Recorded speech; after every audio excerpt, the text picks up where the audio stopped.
Alright, let's see if it's... Oh, for God's sake, Cameron. It tells me it's offline and then I'm like restarting it. So it's all good, we're all good. Okay, good. Yeah. Anyway, apologies.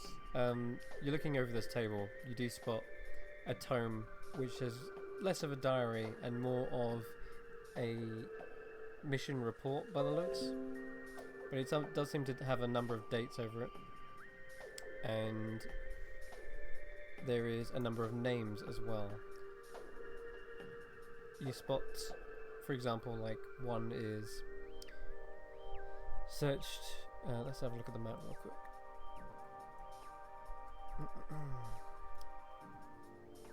Are these like places that she has searched already that we could cross off? That exactly. That would be huge. And you do know that she did already have a guess at where it could be.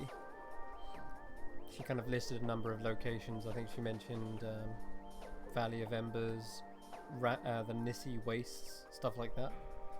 So, as part of this, there is a list of locations and dates and names. And it says, for example, like Eric, 3 weeks into the Valley of Embers, still no sign of a ruined city. Another one is Vosges. I think it's Vosges, V-O-J, Vosges.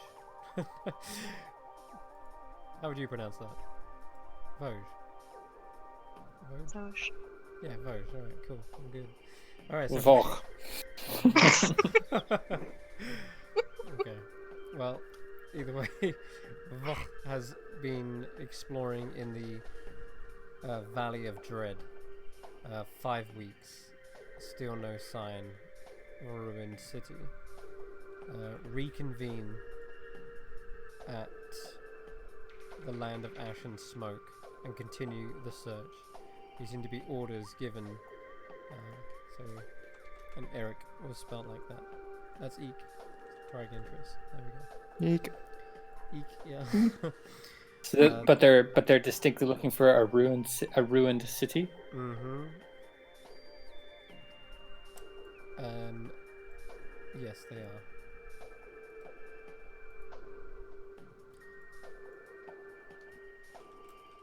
What else do you find? You can roll me an investigation check to see if there's anything else. Not so obvious. Yeah, should come back down. I would like to roll. I want to specifically find anything I can about her nature, what she was. I was assuming she was some kind of vampire. Clearly, she was some kind of undead. But anything that I can glean as to her true self, as it were. You two can roll me an investigation check. Would that be investigation or would that be arcana? Oh, well, it depends if you found something to incriminate her on said thing. Well, she did turn into dust when we killed her. That's true. Yeah, that's very true. Yeah, go ahead, roll me an arcana then. With advantage. 25! Alright. She's definitely undead. A greater undead would be something along the lines of a lich. But depends on how much information you've studied on liches. Though, if she was a vampire, she would have turned into a mist rather than dust. I'll say that much. So that's a sure tell. She's of the lich variety. However, you do a thorough research around the rest of the hut. Don't find any signs of blood or coffins or garlic. I guess why would they have garlic? But no, there's no signs of like eating, silly. Yeah, yeah, sure. You know, actually, it makes more sense if there is garlic. That way, it sends you off the trail of the vampire. To throw people off the scent. Yeah, exactly. But no, a vampire would normally need a fresh supply of blood, and there's none of that to be seen. The fact that she has several undead under her command also points to the fact that she would be a lich, one who raises and controls them. And, moreover, I would like to attempt, if possible, to... Oh, I'm getting +8 to these checks now. Oh, level 5, you beauty.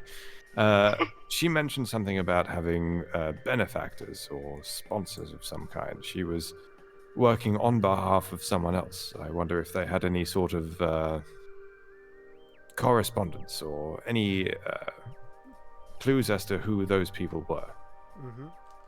Okay, that's probably going to coincide with what Carrick just rolled. What was your investigation? 19. Excellent. If you search around underneath the books, you do find a symbol on perhaps a small coaster. Yeah, we'll go with a coaster. It is a symbol with spiraling red globes going towards a central kind of white star, and there's crackling lightning between the red orbs. We saw that before, right? You have. Where did you see that? It's in our handouts. I know it's in our handouts. It is. That's the what you call it? The red wizards, robe. right? Yeah. Oh. Mm-hmm. They. The Fae. That's correct. And amongst the dust, I guess, looking around for any possessions that she might have had, and I'll say that there's likely some sort of like emblem that also represents this.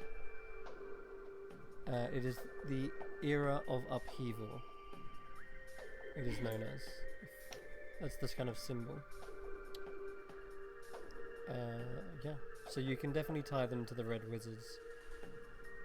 Although she seemed to hide her appearance of that. When you saw her, she wasn't dressed in red with a bald head, which are normally the telltale signs of a Red Wizard. So, could what is Thay? What do I know of Thay? Okay, Thay is the it's the East Nation in Faerun, and it is known to be quite a mysterious and terrible nation, as it was long governed by the Zolkirs of the Red Wizards. They're effectively necromancers, you've heard. They're megalomaniacs. They've pretty much dominated the entire nation in their endless pursuit of arcane knowledge and power. And of course, they not beyond slavery and murder to get what they need done. Their very strict social hierarchy means that it's quite hard to raise in the upper echelons of Thayan society, but I guess the more powerful you are, the higher position you get.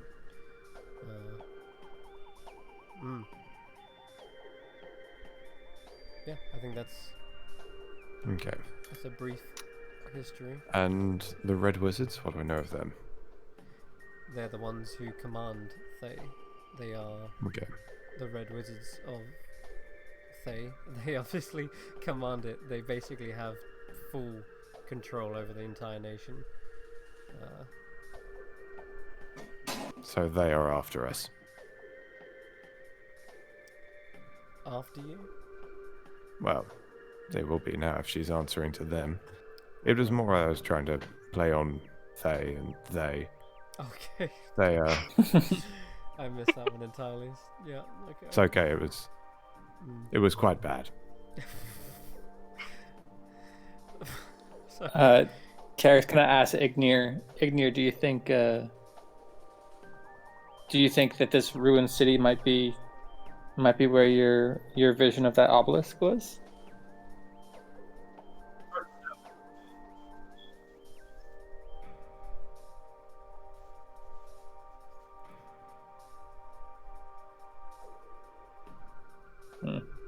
His mic might be shot.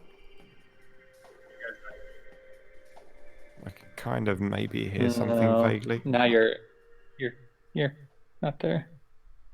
Very quiet, my friend. Is it better now? A bit better. yeah. Somewhat. Still quiet, but I can hear you. Okay. Basically, Mm. I think it cut out like it was. It picked you up on the first sentence and then. I don't know, maybe your sensitivity dropped it.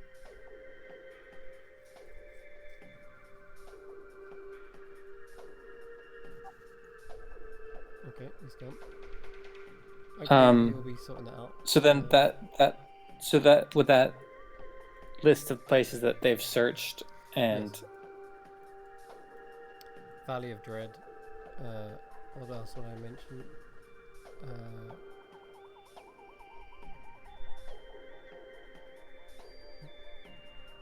Valley of so Embers. basically like if we can go and like cross off places on our map that we Yeah. don't need to worry about. Okay. Valley of Embers and Valley of Dread. Basically the two which they've thoroughly searched. And there's also a document, looks like, what's it called?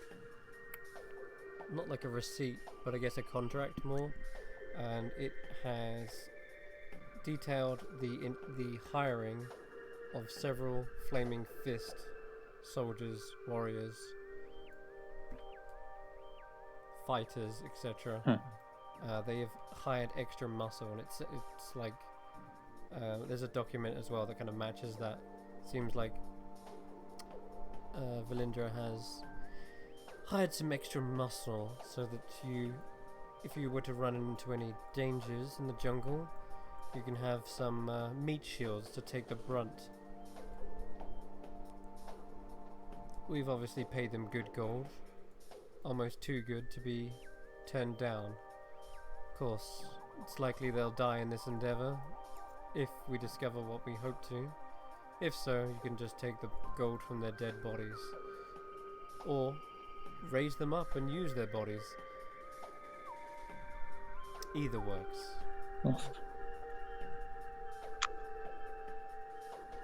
Can we ask Iku or Anete if they know anything, any legends of any ruined cities? Iku looks to you and goes, I have heard of this Omu, but I'm afraid I do not know where it would be. However, I might know someone who may.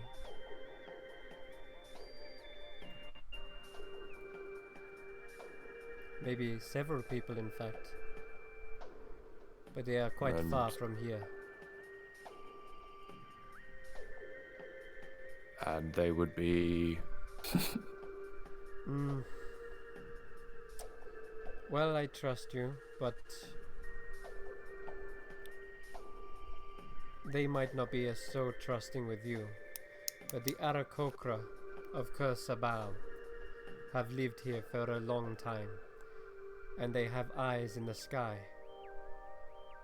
I should hope that with their superior scouting potential, they may have come across a city. And where on the map do they live? They are far to the east of here. Well, you know what we could do is that can we bring up our map on the thing? What we could do is we could ask if, so I could tell Sharkbait at this point. I can communicate with him, and I could tell him to bring the boat around. That could be handy. Yeah, where is he? In Port 90? Yeah, good. You could And if it's to the east, he doesn't have to deal with the mist people.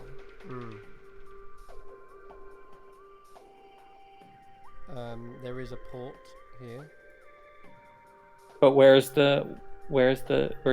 she's saying that the bird people live? She doesn't know precisely, but she knows it's on the east coast of Chult. It has been a very long time since I have visited them. They have gone into a reclusive state. Although they do still send out scouts, they have not welcomed outsiders into their monastery for a long time. And whilst we're uncovering secrets and telling truths and planning here, you keep turning into a snake, and I don't really feel like we've gotten to the bottom of that. What are you worried about? There's nothing wrong with a snake. Of course, yes, no. I'm not saying there's anything wrong with it. It's just that everything seems to be going a little bit topsy-turvy right now, and I think I'm going insane, and you're turning into a snake, and I would really like just some solid answers, a good bit of empirical evidence that I can ground myself in and not have to worry about. So, are you going to eat us?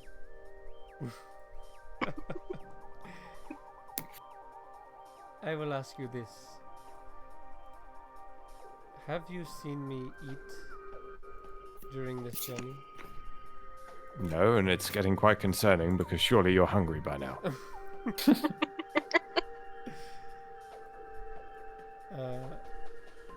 She gives a smile, but she looks around to the rest of you guys and says, I do not need as much sustenance like your human forms do.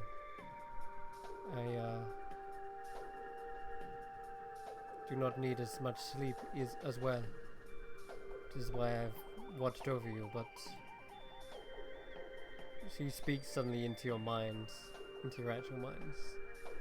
And she says, everyone except Ignir, I'm afraid, again. She says, I do not wish to reveal exactly what I am, not to everyone here.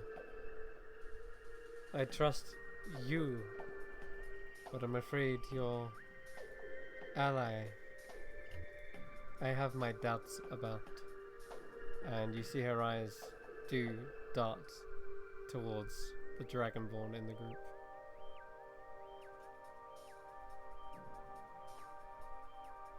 That reckless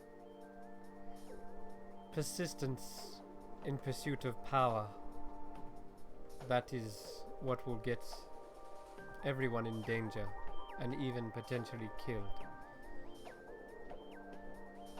So I do not wish to reveal exactly what I am and what powers I am capable of. And she suddenly speaks back in person again.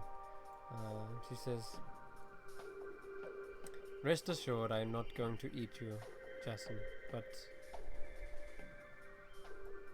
should you do something untoward, then I may take a bite. But you can tell she's smiling and joking about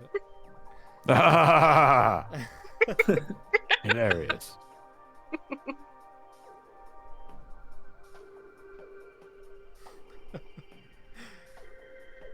Now, what else have you found? She looks around. She kept something in this cage, must have. Don't know what, but no one keeps a cage for no reason, right?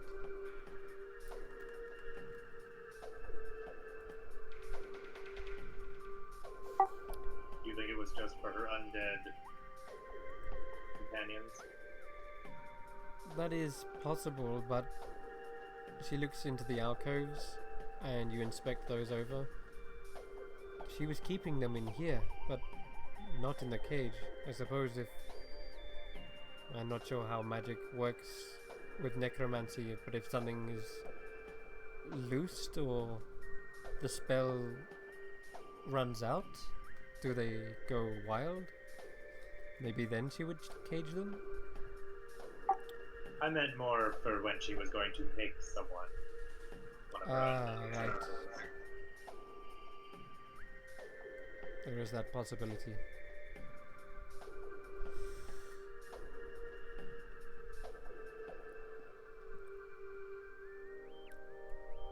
During this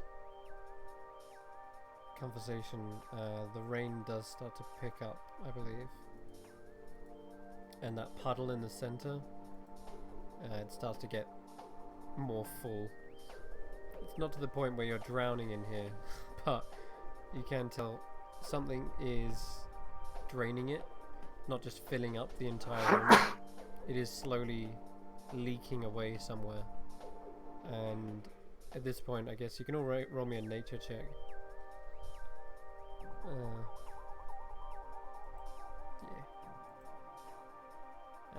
Natural one. Okay.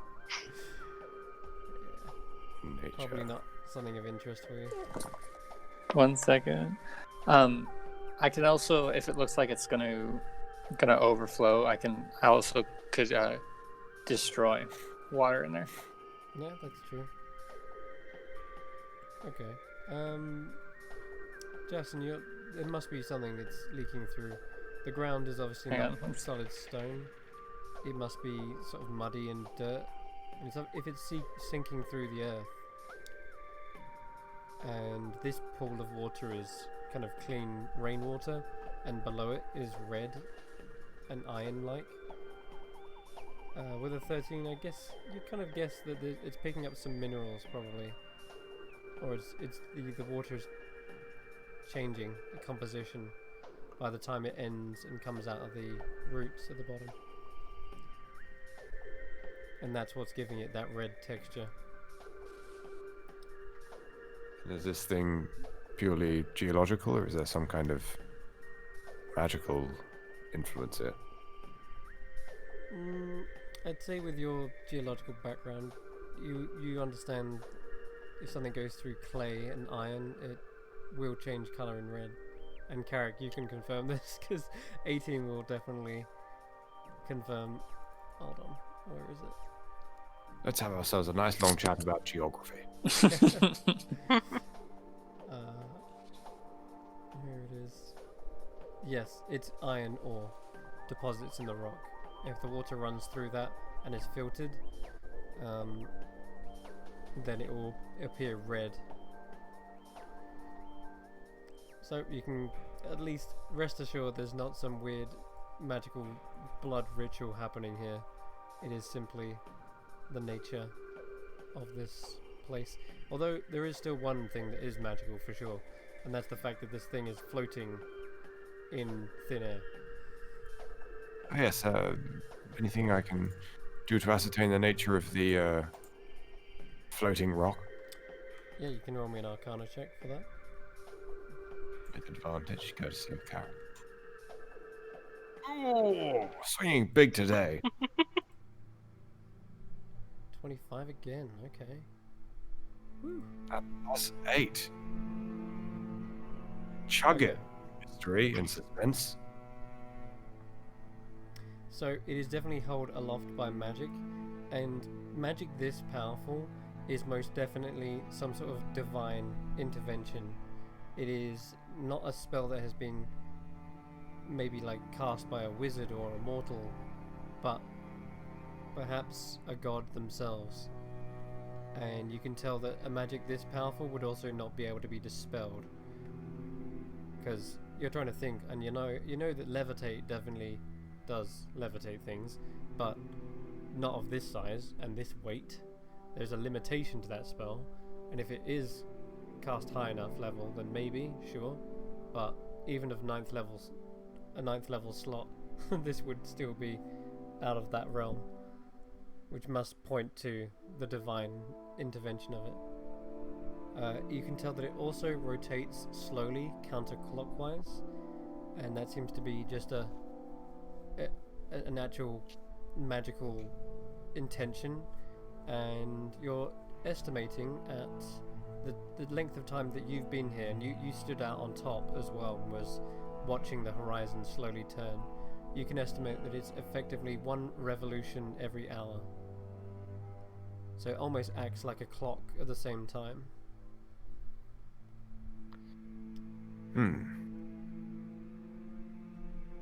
Well, whilst we're here, I look to Carrick. Perhaps it's worth seeing if there's any chance that perhaps you could get in touch with the Mateo. This is, after all, his heart, and a sort of indicator Ignir's weaponry. And we've had dealings with him before. He seems to be somewhat absentee right now, but well, could be handy. It's a long shot, but I don't have a direct line to Umteo, but I'm happy. I don't think I'd have a better chance than anybody else necessarily. well, unless he's interested in the etymology of the word shit, then I don't think I'll be much use. Like I'm not able to commune or anything with him. Not as you are, but when perhaps you acquire the spell, there's always the option to return here, I guess. But you definitely know there's a strong sacred connection here to Ubteo. You've sensed that already, but being able to connect a direct line is not within your grasp yet.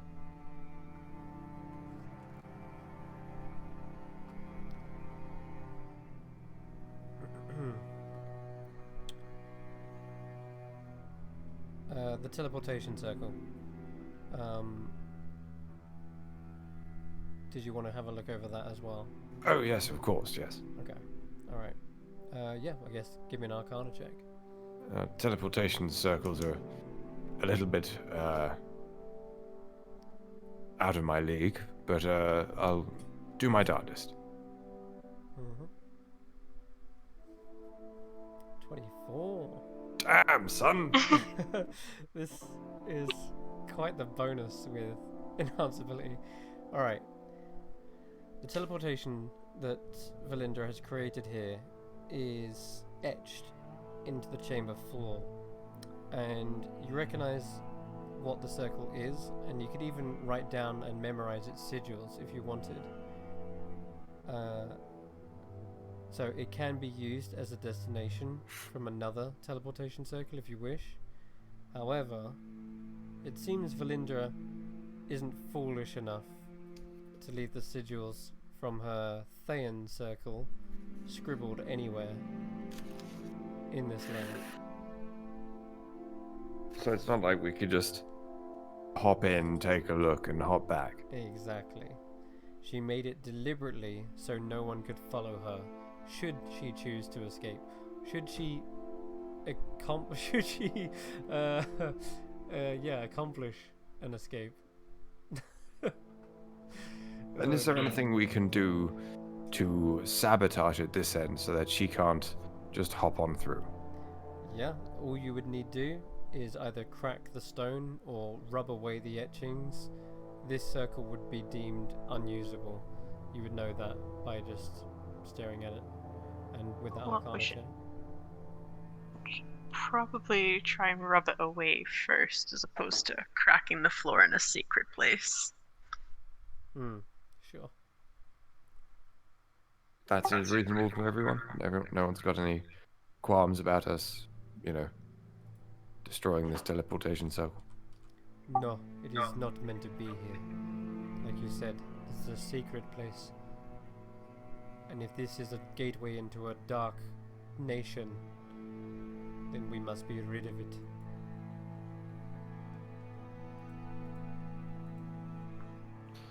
Seems pretty cut and dry to me. I go about scuffing and rendering useless the teleportation circle.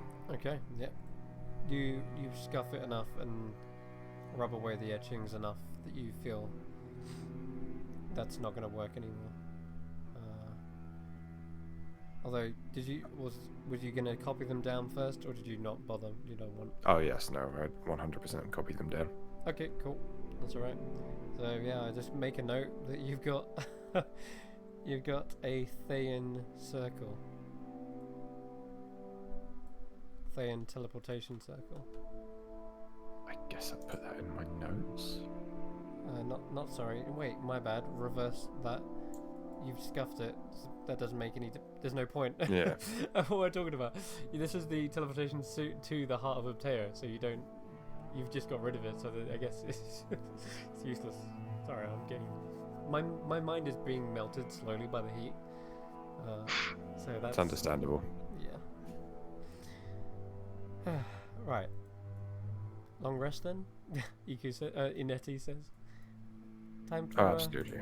a long sleep. Yeah. Good kip. Okay. Well.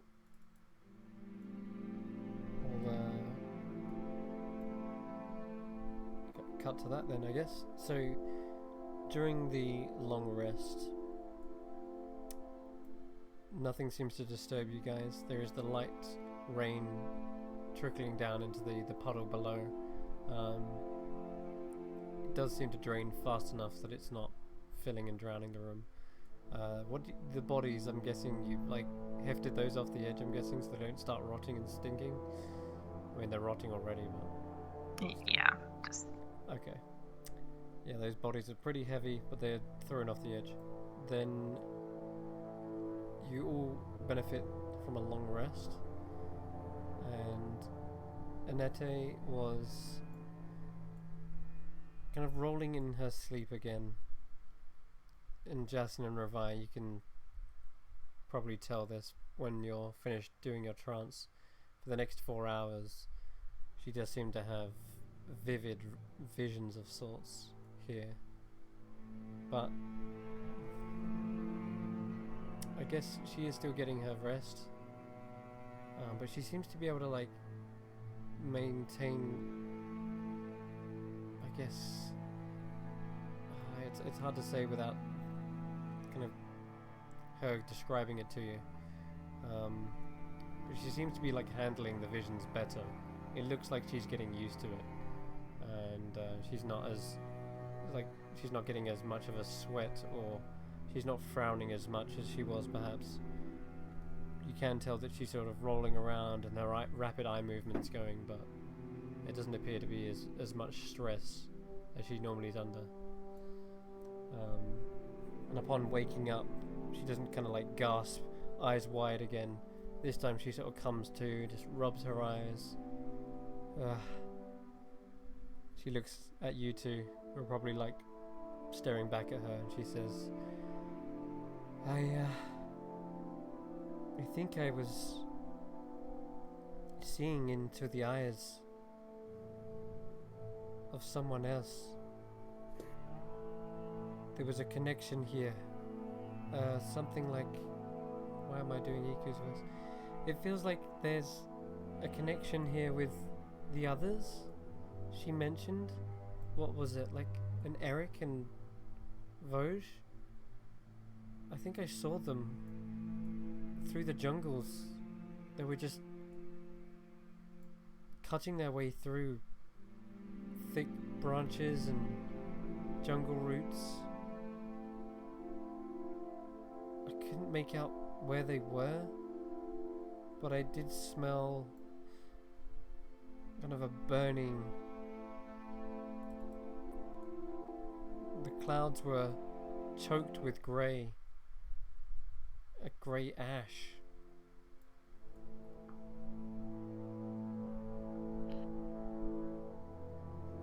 Just remember smelling smoke. There were others with them, a large company. There was at least perhaps 7 of these wizards, all draped in red. They had bulged heads and runes all over them. And they were accompanied with strong looking soldiers or mercenaries. And they had tabards with the flaming fist on it. It's strange.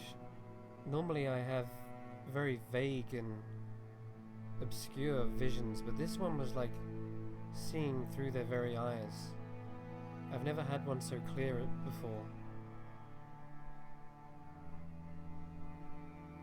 I guess Ubteo is maybe helped out in that regard? I'm not sure, but I don't know if that information is important or not. So you're saying the Flaming Fist are, what, redoubling their efforts, looking for us, or? I don't think they were looking for you guys. They were cutting their way through the jungle. They looked like they were exploring. They had maps, but I don't think they were as good as our one. Any indication as to where they were? The clouds were choked with grey and I could smell smoke. Oh. That would narrow it down. My best guess is the land of ash and smoke. That's what the document said, isn't it? To reconvene there? Or something? I'm not sure. Maybe it was just their next destination. Do we really want to confront 7 of these wizards? Ideally not. Okay, But, one way or the other, they're going to know who we are, what we have. Things are, well, about to get hairier. If, as we suspect, this, Vilindra is a lich. We don't have long before she's back up on her feet and, well, these wizards in the Flaming Fist may well come straight after us. So at least knowing that they're in the land of ash and smoke means we can either confront or avoid them as we see fit for now. But soon enough, that decision is going to be made for us.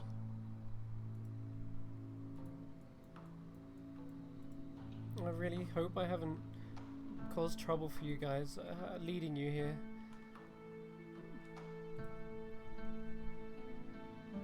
Well, you have, but there's nothing to say that. We wouldn't have made that trouble for ourselves later. So you need not feel bad about yourself. The rain has let up, and you can see a little bit further than you would have in the previous day. And Iku's up and awake, and she's staring out eastward across the jungle.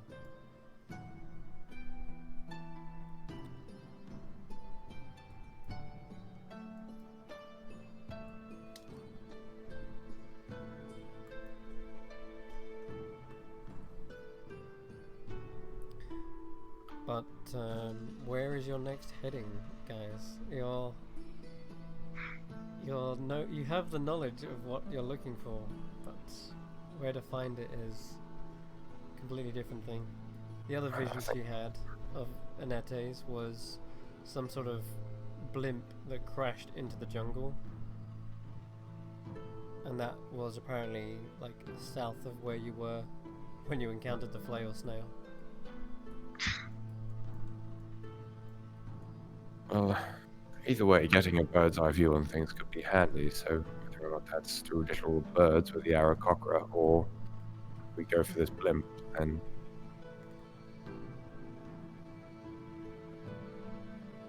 Carrick would like to cast Sending to Sylvain.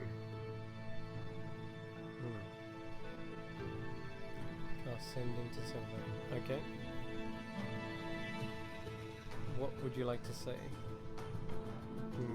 Record a sentence or two, isn't it?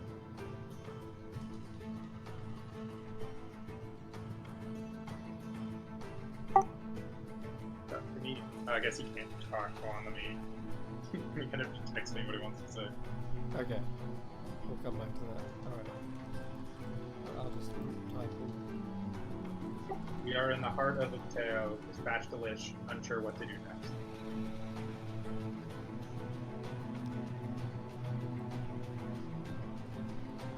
Just telling people I'm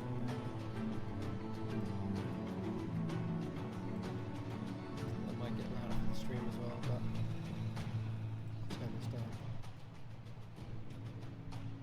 Should make the voices a little bit clearer. Okay. Sorry, say that again, Kibble.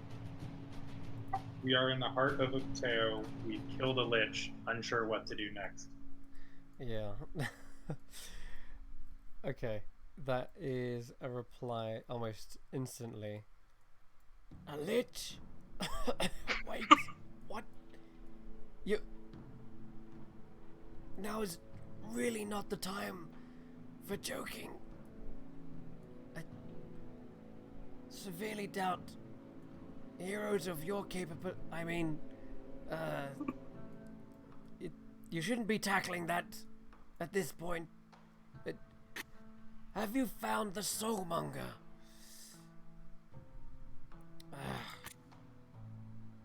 You should start exploring the jungle if you don't know where it is.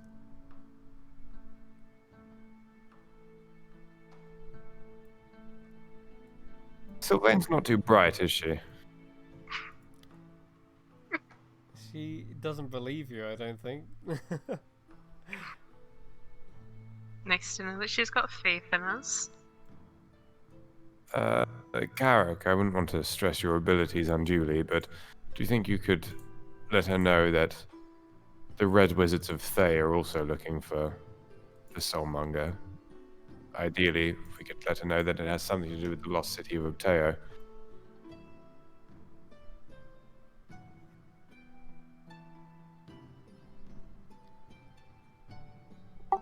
Yeah, it says make it so. Alright, so you cast sending again, I guess. Alright.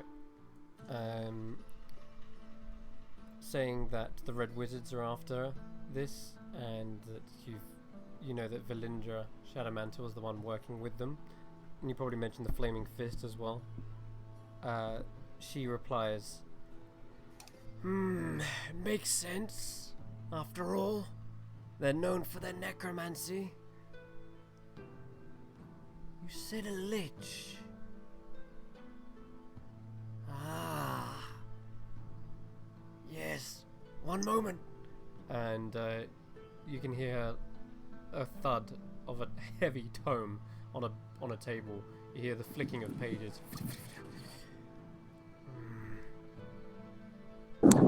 Can I just, Eric would have also mentioned that I can't do this again till tomorrow. Gotcha. Okay, but at least you're going to get a reply. And this might be the reply you need. Maybe, who knows. She says, of course. Of course. Liches need souls to feed their phylactery. And what do we know about souls?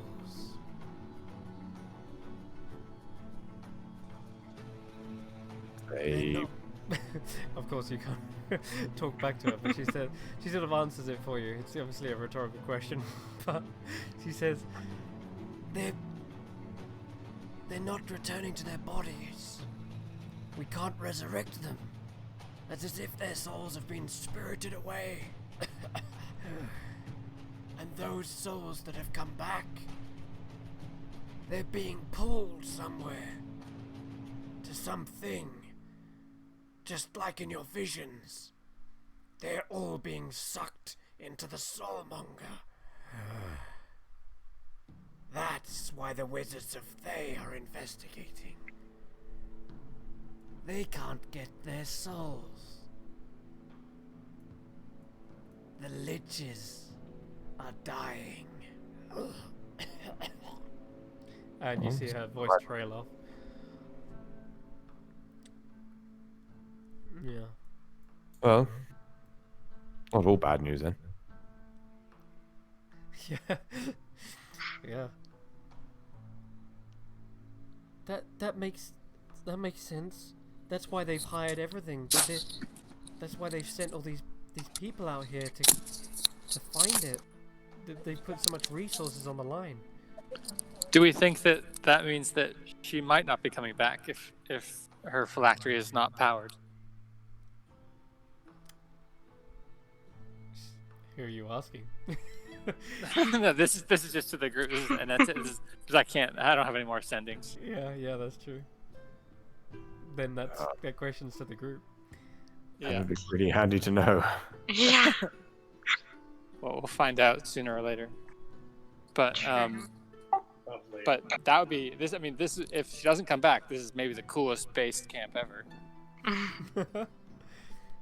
Oh, Well, she definitely knows she can't teleport back. You're unsure as to whether her phylactery was topped up before she went down, but there's at least hope in that a lich isn't just going to appear and finger of death you. Well, she was very desperate to find out whether that was off being scared for herself or pressure from higher ups. Indeed. Wishful thinking, I suppose. I will say that going off your Arcana check from way back earlier, Jason, you're 25 to determine what she is. You understand that if liches do not feed their phylactery, if they do not maintain an upkeep of souls, they will not fully perish, but they'll go into a sort of torpor, a state half and half, sort of on the verge of death, but never fully being pushed over it. And that form is known as a demi-lich.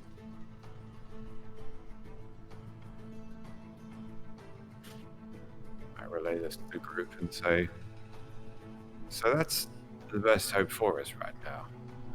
Otherwise, it's probably well within her capacity to simply scry where we are, or particularly where I am, being that she knows the most about me, and kill us with a whisper.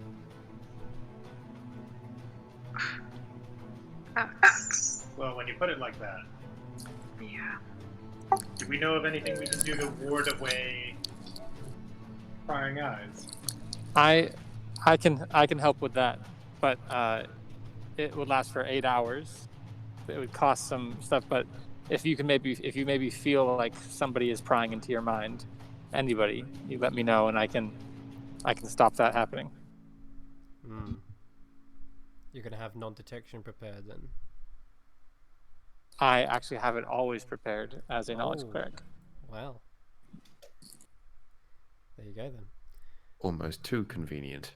Yeah. He's a double agent. Yes. So, there's almost too many destinations for you to check out, I guess, at this point, but you're going to have to choose one. You're all fully rested. You're staring out over the jungles, a light rain only obscuring out to a distance of about 20 miles or so. So I will say that if you're looking out, you can probably start to map out a bit more of the jungle. I'm going to clear some hexes for you, because I'm feeling nice. There you go. But if you have any extra way of increasing your distance, I don't think you picked up a spy. Wait, you haven't got a spyglass, have you? No. Nope, never mind that. That'd be real handy right now. That would be great.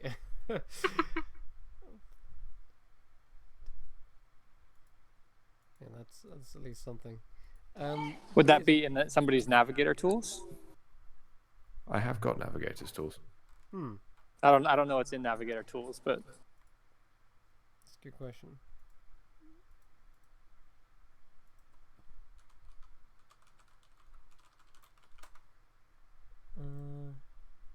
and it seems like if if we like, so those areas are No, it that they doesn't. have fully searched are actually like places we can cross off the map. We could maybe kind of, knowing where we've been, maybe start to look at some spots that are like what spots are left to go to.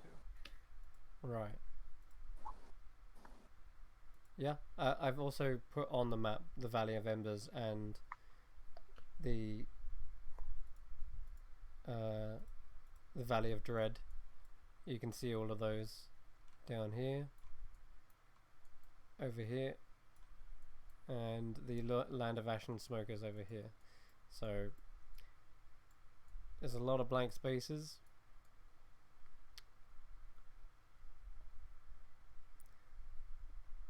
There's a lot of areas you do know where treasure or knowledge could be found. Mesro, for example, is another ruined city that is well known. You could potentially look for answers there. If you wanted shark bait to bring the ship round, it could get to Port Castigalia. Castigalia. Yeah, there you go. And that could be like a destination you want to go to, but it's up to you guys, really. Like, And do you mind just indicating? So they said they've checked the Valley of Dread and the where? Sorry. the Valley of Embers. So, oops, that's the Valley of Dread, and this is the Valley of Embers. Okay. And they're searching Land of Ash and Smoke now. That's correct. So the area beyond the mountains of Snapping Turtle Bay is kind of the least explored, I imagine, but they're closer to it than we are. Sort of the stretch of land between Land of Ash and Smoke and the Valley of Dread. Yeah. Here. Yes. It's also likely that the wizards, if having come from the Valley of Dread, would have crossed through there. And yeah. Okay. Because if that's where they're headed, like apparently like Eric is in Valley of Dread, and then Vosge is in Valley of Embers. You can see that from their detailed like reports, and then she's ordered them both to reconvene, like eventually like meet up in that area. That kind of, I suppose, narrows down that bit. Yeah, but of course the peaks of flame are pretty impassable. You can't just like climb over a volcano. Yeah, so so kind of like we've checked Yeah. there and like here, depending on how big that is. And Annette saw the blimpy thing in her vision south of the basin. Is that right? That's right. Yep. The flail snail is a marker there. That's actually where you came across it, south of the flail snail. Okay. Well, we could always, as we explore, always end up back at Harakamar. Because we have friends there, you know, that's something that we could always remember to have, like as a bit of a refuge. Yeah. Wouldn't be a bad start, and I do think looking for either the airship or those Aarakocra allies would be quite useful if we could cover more ground, or should I say sky, and that will give us quite an edge. There is. Ooh, we could commandeer an airship. Apparently. What's an airship? There is one more potential ally that may know, far more ancient than even the Aarakocra.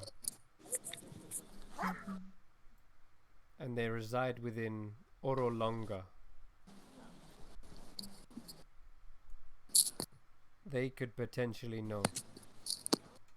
and make. Do we see Oralunga on the map? Yeah, you look for it, and to your surprise, you don't.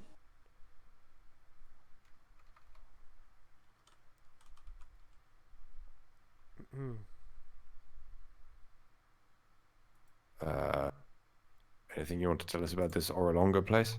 Yeah, where is it in relation to where we are now? Orolonga is all that remains of the ancient city Orolonga. It is now a crumbling ziggurat, and it is watched over by a guardian there. That guardian has been there for many centuries. It is possible they know of another city like Omu.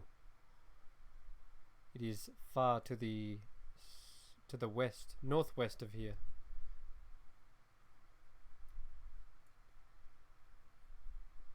Past Mobala. Yeah, east of Mobala. That's quite a to-do list. It is. But if it's east of Mabala, it's actually kind of close to us. Isn't that just sort of north from where we are? It's northwest. Yeah. I like the sound of that. I like that one. That works, and Yeah. and maybe afterwards we could get an airship, which the more I think on it, the more sounds like quite a jolly jaunt. Very jolly, apparently, according to some. Sorry, I'm outside. I'm just gearing up the boat. He's outside and he is absolutely murdering this set. He is slaying right now. He has got his type 5 down. Type 5. Okay. Well, He knows all the best cleric jokes. I'll tell you what. Let's go for a quick 5-minute break, and I guess it's an early one, but maybe when you come back, have a fresh set of eyes, and then sort of think about which one you want to hone in on and choose. Because I know at some point you get a little bit stuck for choice on this place. Up till now, Yeah. I've been a guiding hand, but at this point, it's really up to you guys to sort of go, right, where are we going to head? Yeah. Kind of re-rain. Exactly. So, yeah, you're literally smack bang in the middle of Chult. You couldn't be in a better position to go, right, where are we going? And that's actually another thing that you notice, again, when you're sort of mapping this place out, Jason, is the heart of Obteo appears to be within the heart of Chult. So, on that note, we'll take a quick break. BRB.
are back. Everyone's had a little rest, and hopefully coming back with fresh eyes, you kind of see everything and hone in on something you'd like to choose as your potential next destination. And I don't think we've heard Ignir's piece either. So what kind of draws your ire? I think finding this other ally sounds enticing. You're up for going to Orolonga. Yep. Okay. All right. And Jason. All of the above sounds good. I think it's not a matter of if we do something rather than when. So I'm happy to go with the majority. Okay. Very well. Let us hope that they are still there. After all, centuries go by. They could still be alive. For that, I have no doubt. But whether they moved on, that is also unlikely. After all, they are a guardian. They wouldn't stray from their city unless... No, best not to entertain the idea. Let us get moving. How do we get down? How do you get down? Oh, I guess you're gonna do your diving maneuver again, aren't you? I'll see you at the bottom. You see, you just jump off the edge, and midway, you can see her transform into a serpentine-like form. And we're just okay with this. We're not going to ask any further questions. We're just going to take her at her word and say, we don't need to know. Is that no? Okay. She hasn't beaten us yet. I think we should be wary, but I don't think that... I think she would have eaten us by now, or at least had a nibble at someone. Okay, well... Whilst we're doing trust exercises, would you mind jumping off this cliff and hopefully I'll catch you? Fantastic. Third time now. Let's go. Might as well. Just gonna dive on off the edge. Alright. Featherfall. Oh shit, I didn't prepare Featherfall. No kidding. God damn it. Betrayed by Rufus Airlines right at the end. DBK. Well, I don't know, 200 feet, right? So that's just max full damage effectively, which some of you could survive, but well, let's not get rolling. I'm sure you just cast it and land. I would definitely die. Oh shit. Yes, we base jump a while, and then boing, Featherfall. Okay. Which way are you gonna fall off? By the way, I know that you got your destination. Which side would you like to come off? You could go off the the west side, and then go through the swamp again, or you could jump off the top side, sorry, the north side, and go through the jungle. I guess it's up to you. Which way do you want to go? I think that makes way more sense than the swamp. Yeah. Yeah. So you're gonna head this way instead, through. Oh crap! How do I do this? That way. Yeah. I think Okay, so. cool. That looks pretty good to me. I guess you'd go past Camp Vengeance again, really, actually, to avoid the entire swamp. It'd be looking like that. Alright, anyway. That works for me. Cool, Mhm. alright.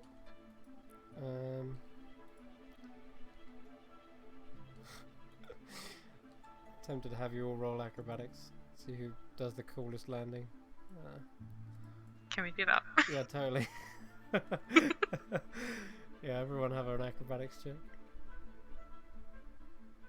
You can do some flips and stuff. Carrick is just screaming the whole way down, hoping that you are casting it at some point. Ignorant, brother. I would just like to say that is the second natural one of 2 rolls today. Oh god, that's so bad. Oh, yeah, you fall face first into the mud. You aren't taking any damage, but it seems like the spell just didn't didn't really help you in your landing. You actually felt like a resistance to being turned upright. It was like gravity was dragging your face into the mud. But Ravai, you managed to do some flips and stuff. Yeah, you kind of land three-point landing into the part of a drier area. And Justin, you're also able to sort of glide down and come to a rest. It's all in the knees, lads. Just gonna spit out a mouthful of mud. Just like, I can't left-handed jump.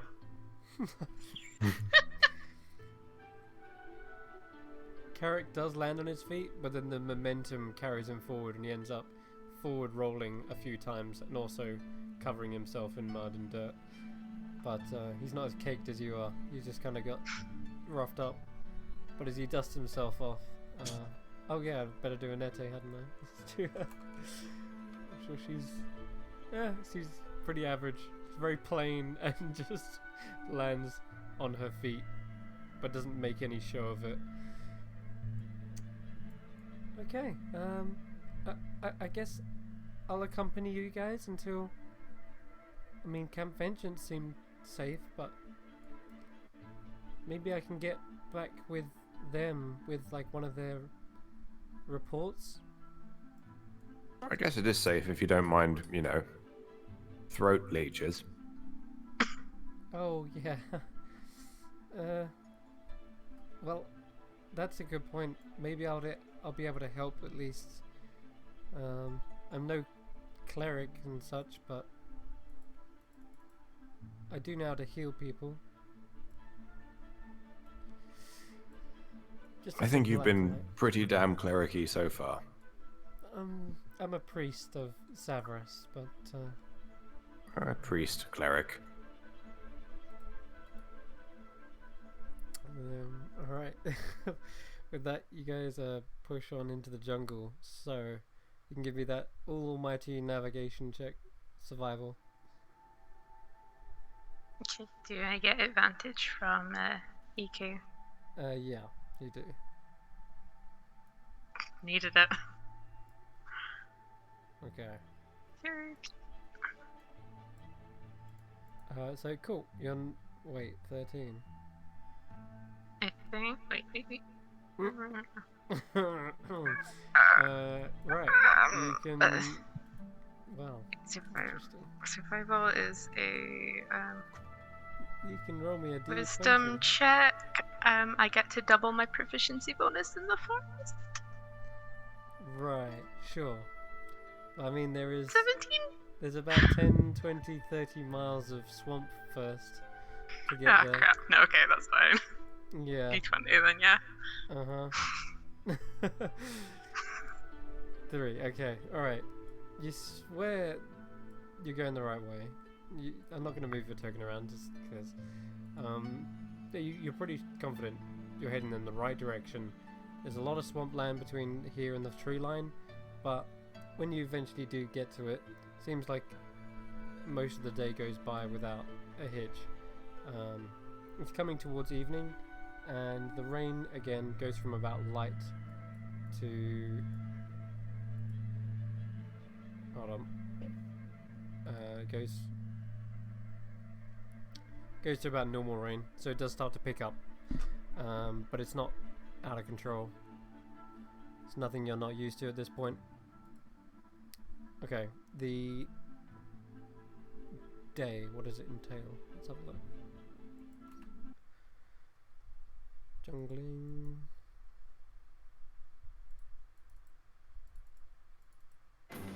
Nope. Nope. Nope. I forgot what soundtrack I was going to use. Never mind, it's fine. I'll just pause it for now. Alright, so let's see. Yeah, Carrick can roll me a d20 if he's still here. Oh, I guess Kivil, you're rolling it for him. You can roll me a d20 as you do finally get to the tree line and start pushing in.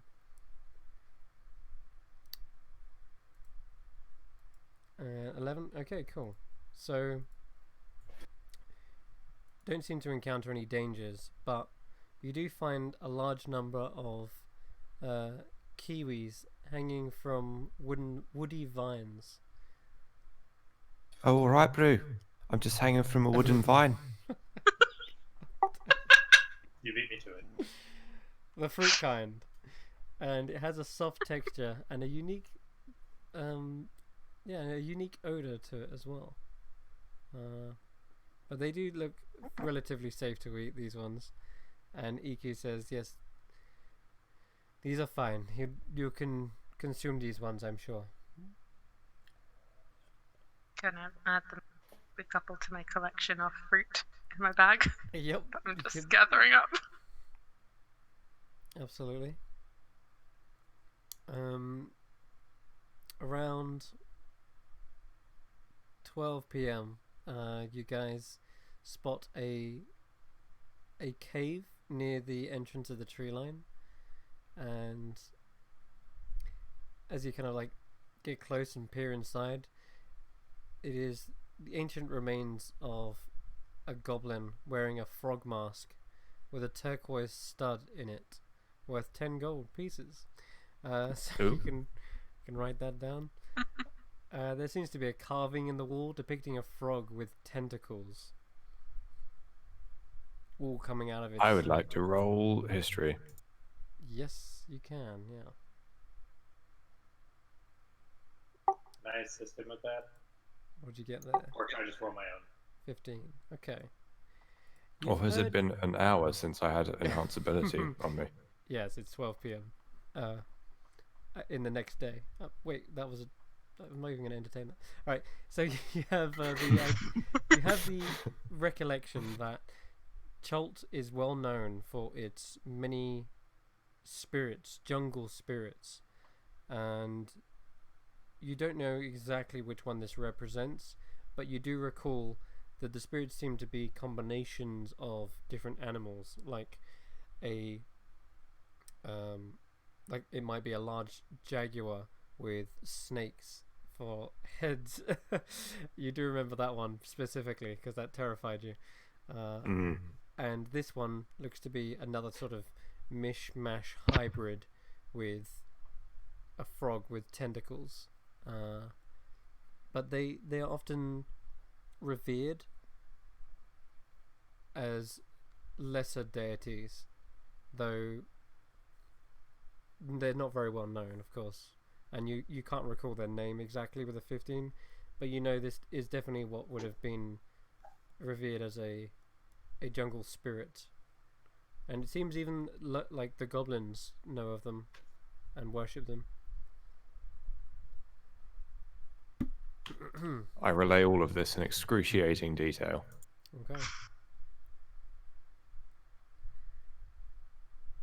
Okay, about half an hour after you leave this cave, the wind kicks up and daylight begins to fade. Grey clouds swiftly fill the sky, thunder rumbles in the distance, and strong winds blow through the trees. Rain begins spilling down onto the jungle, and already the ground is turning into that slippery mud that you're used to. However, now being in the actual jungle, there's potential that you can follow Revire's lead in swinging from branch in the epic montage begins. So the difficult terrain is subsided, a bit subverted rather, and yeah, you're able to follow Look in her around in her your steps. world, pretty baby. Is it everything you hoped it would be? We've got gorilla friends. The right time, the right situation. I'm done. No, thank you. Good. I don't believe you. All right. Towards the end of the day, then, I'd like to know if you're pushing on or taking rest somewhere.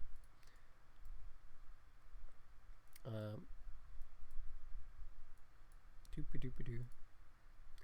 You're somewhere in the jungle right now. I'm not going to move your token just yet, but Well, it seems perfect time for me to crack out this new... Oh wait, I don't actually have the material components. Never mind, let's find a hole. Oof. What are the components? I believe it's a lump of crystal. Hmm. Is diamond technically a crystal? Sounds like you're Googling that. So you're like, okay, Google. Yes, I'm actually going to Google it. diamond, a crystal. Didn't the frog mask have a gem in it? It did, yeah. Oh, it did. Just rip that out, I guess. Diamonds are a type of crystal, yes. Golden. Then we have the material components. Isn't magic dandy and convenient? As long as the DM's okay with that. A crystal anything, like, right? Doesn't have to be specific. A small crystal bead. Bead. Okay, well this was a turquoise stud, so yeah, screw it. That just happens to be the way. Like, I didn't intend for that, but absolutely, it seems like the stars have aligned for you. So Could we say that because it's like, it technically hits the definition of what you need for the spell, but because it's slightly off, everything in the tiny hut is like a bit turquoise. yeah, yeah, okay. It's like the Walter White's meth of tiny huts. I like it. So yes, I'd like to spend 11 minutes sort of sitting and meditating and muttering to myself, and I say, yes, maybe a chaise lounge over here, and perhaps throw, yes, shag rug for sure. And after 11 minutes, a tiny hut materializes in which we can all live. Would you all mind coming and checking out my crib? Yeah. Do we need to be invited inside? I don't know, do you? I think you need to have been inside when the spell's cast. Anote says. Oh. It's okay. You take some time to cast, so we'll huddle round. Bear with me again. Okay, sorry, crib.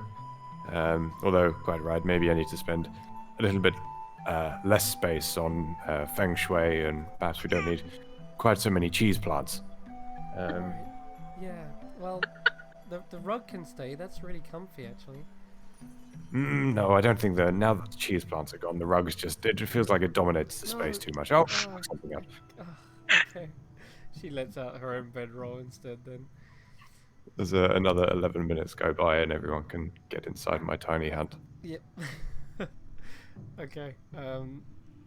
EQ is making herself comfortable and says, do I still need to keep watch now that we have this protection?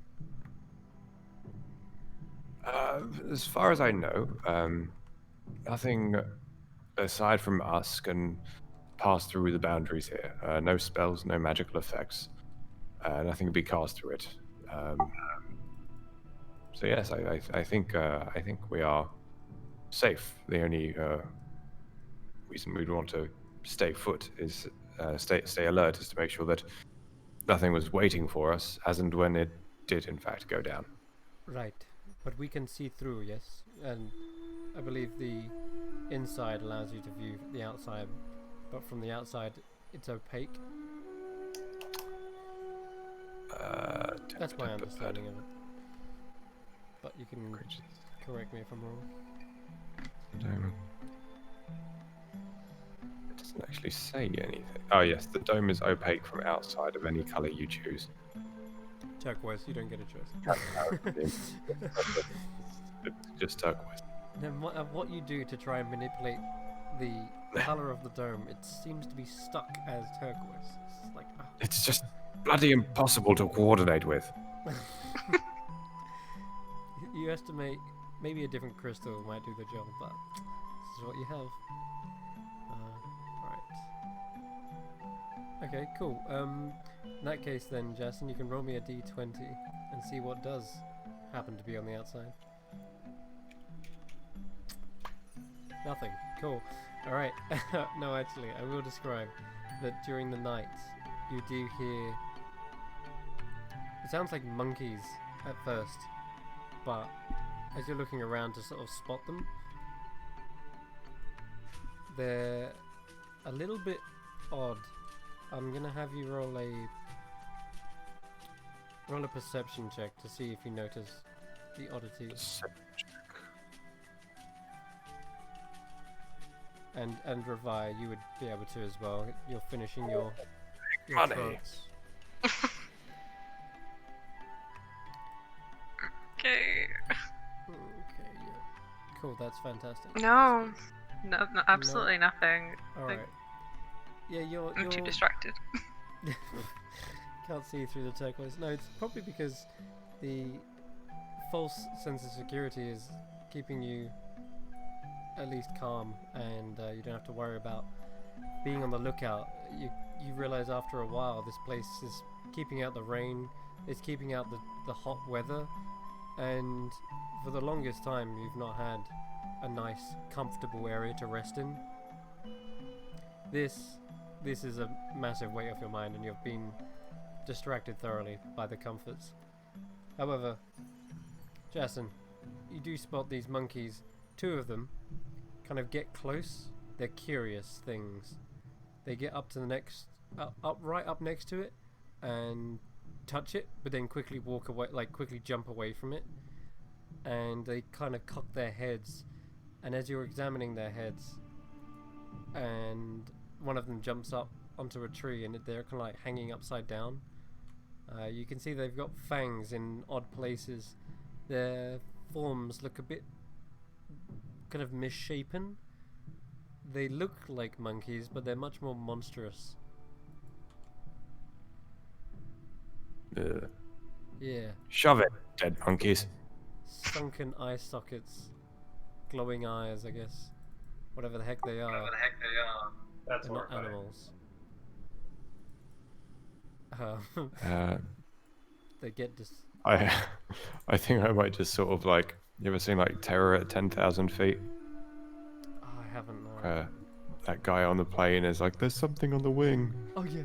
This some terrifying thing. little gremlin out there. There's a zombie monkey outside.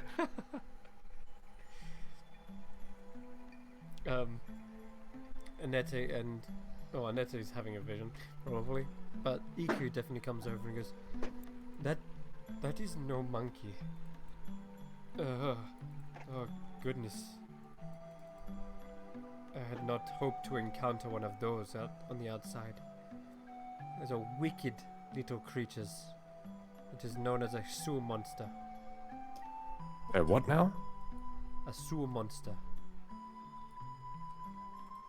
Well, They are wicked primates that inhabit the most forsaken wilderness. They're usually spotted around caves. Funnily enough, must be that the one we just came across before we came in. They seem to lose interest after a while because they can't really see inside, and both of them do head off in the direction of the cave, but they're gone.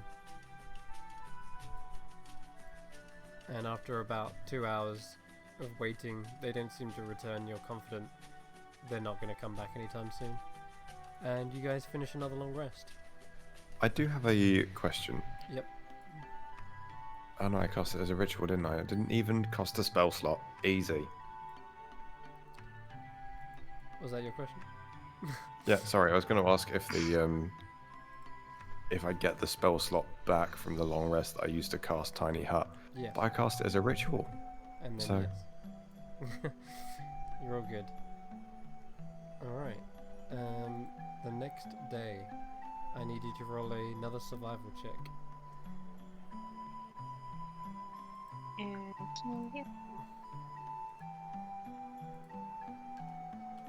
Okay. That's a lot better. Ravaya, you realize as you're kind of coordinating with Iku and getting your bearings, you think that you may have strayed off from the path a little bit. You did go into the jungle tree line like you'd hoped, but I think you went in at the wrong tree line. And you start to realize, probably coordinating with Jason on the map, that when you dove off, you came in through here.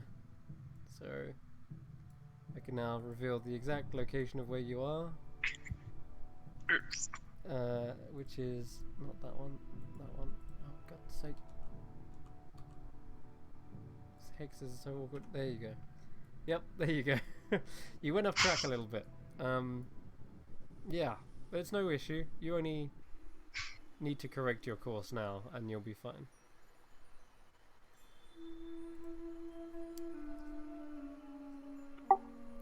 Wait, weren't we going to Orolongo? Longo? That's right, yeah. Isn't that next to the Mistlift Mountains? That's right. East of, Where are we going? sorry, west of Mabala. But your plan is to go through the jungle this way, rather than Gotcha. go through the swamp again. I've just pushed us 30 or so miles off course. Yeah, something It's like fine. that. It's a bit of an exaggeration there. I mean, on the map, roughly, but hey, it's the first time you've ever got lost. I know. God. You can't be expected to be perfect all the time. No, surely it couldn't have been you, Revire. It was the stars were unaligned, or the winds blew sideways, or something. Yeah, sure, we'll go with that. Absolutely.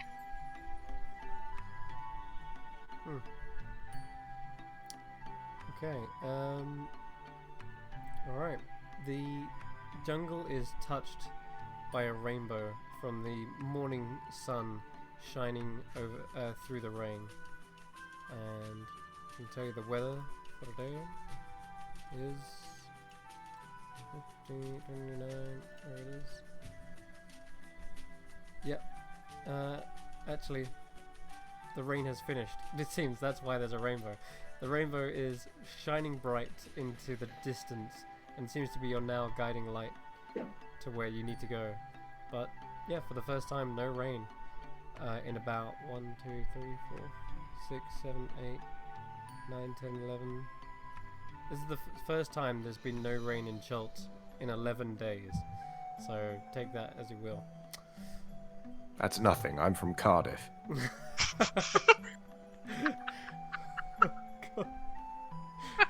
Oh my god. I think what's the saying? Can he do it in a... sorry, Stoke. Stokes is the worst. Right, anyway. Foraging. So, as you guys have your eyes peeled for food, let's see.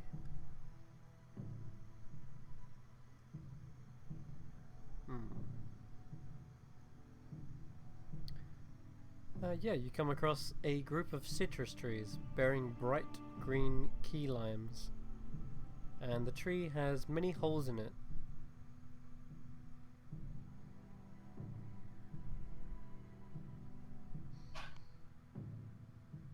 I love when you just leave it like that. Just so ominous. Is this something you find on the morning? Okay. You want to get your collection of tree limes? Yeah, Cool. please. Alright, so as you go to forage them, Jason, you hear something. Everyone hears it, but I'm picking on Jason specifically because it's your trigger. You hear a hissing sound. Tits. And there is... Iku, is that you? What? No? Do I look like I'm in my snake form? No. I'm already gone. Okay. Jason rushes into the jungle. Meanwhile, you see there is those little holes as you're picking the fruit. There are tiny little thin snakes that are coming out of the the holes to investigate what's stealing their fruit. They look at you, Ravaya, for a moment and hiss. Oh, sorry. I'll put down the fruit in my hand. One of them. Are they like little snakes? Yeah, they're tiny little snakes. Like little cantaloupe? Sorry.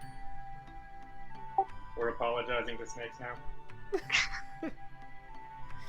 Like, are we talking like little worm kind of guys? Little Yeah. little boys? They're little wormy snakes, yeah, like almost as thick as a thumb. Don't let their size fool you. Small I'm gonna bodies can be chock full of evil.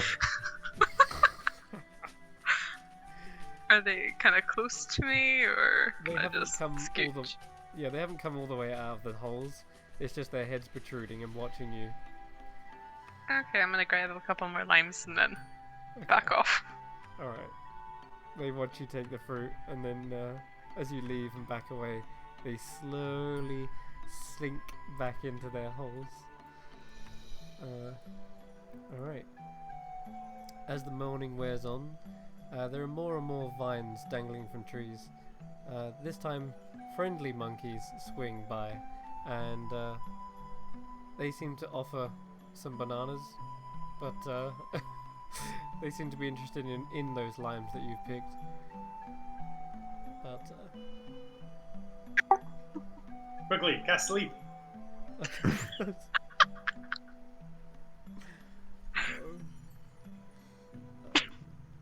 You're never going to let me live that down. enough of this. I didn't mean to kill all those monkeys. That was I just absolutely wanted them to Jason. sleep. Yeah, absolutely was Jason that caused the death of all those monkeys, not me. It's fine. It So was they're, number 1, too. yeah, are they just hanging around, or as we're walking? Trying to get my limes. Get your limes. Alright, yeah, they don't seem to bother you too much anyway. But as they swing away into the jungle, it's like they suddenly get a little bit startled by something, and they all start suddenly swinging away really rapidly.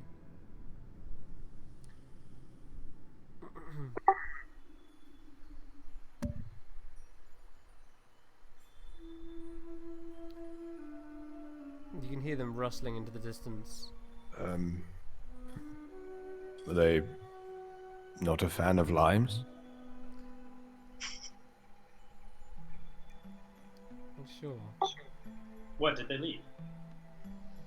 They did. They suddenly scarpered. They were like They were kind of like getting closer and about to trade some bananas for limes when they all kind of like turned and then suddenly like rushed away into the jungle. Sorry, that was in character, because Oh, my ignorant is apologies. not observant. Okay. Damn, could have gotten bananas. Maybe something startled them. More snakes. Yeah. Hey, Shut look. your mouth. Iki says, no, those snakes, they were harmless, but if monkeys are getting away from something, I'm wondering. They were running away where we are planning on heading, so maybe we should be cautious. Maybe send Floofus on a little fact-finding mission. A fact-finding mission? I can do that. Okay. I would like to send Rufus out to scout out the area. Okay, Rufus can roll me a perception check with advantage. Come on, Ruf. Advantage. Ooh, Oh, Rufus, you no. absolute letdown. Oh no. That's... Oh god. I'm sorry for suggesting something. It was bound to make the roll terrible. You need words with your patron. He's mean to Oh me. god, you're lucky. Okay. His AC is like 10, right? Or 9. I don't even know if he.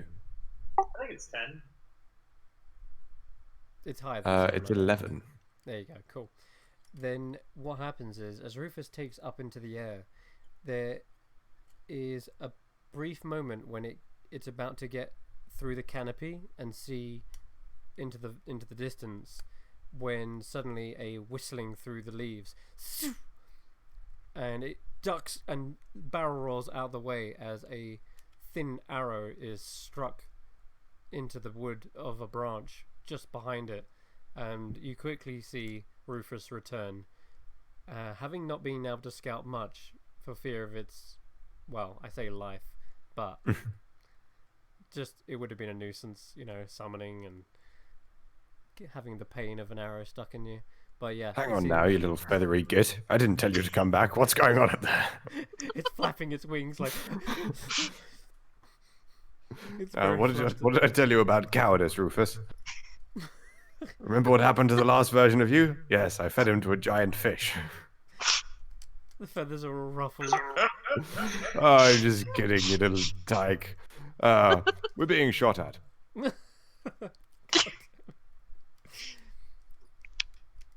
Great. Did we see from where? I'm I afraid indicate not. in the vague direction from which Rufus was shot at. Over there. Not a particularly good shot, so maybe we don't have much to worry about. Don't suppose to be wise to try shooting back at. Would it? I mean, you can give it a pop. You're the captain.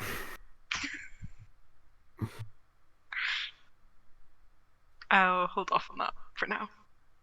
Unless it seems like we are about to get shot at. You wait just a moment longer, waiting for something to kind of come through the tree line, but to your surprise, it is quiet, except for maybe the distant roars of dinosaurs.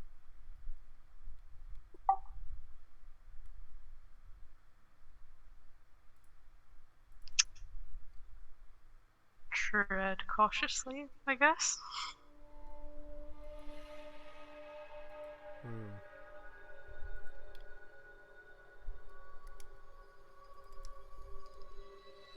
Okay, so you're treading forward cautiously, and before long, you start to see something in the distance. It is not natural looking. You understand it's definitely made of hedge, but it seems like the hedge is arranged in an unnatural form, like a wall. And A hedge maze out here in the jungle. indeed, you can tell there is an entrance into this hedge, and it looks like there are a number of tracks at the entrance. Can I investigate the tracks? Yep, survival.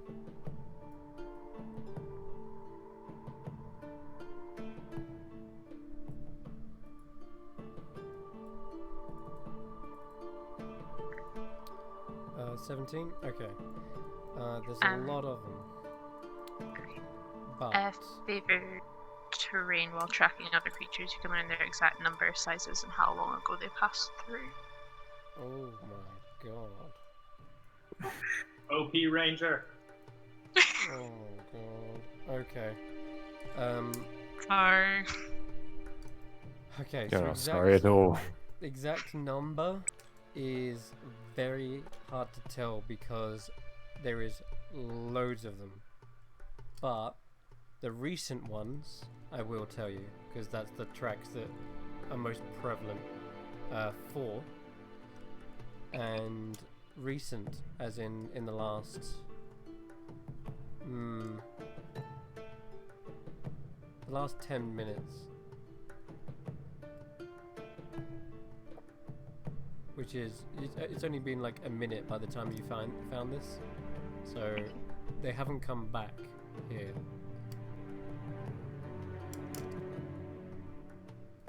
And what sort of size are they? They are small, and they are what else do they look like? They look like webbed, three-pointed, like three-toed webbed small creatures. Bipedal or quadrupedal?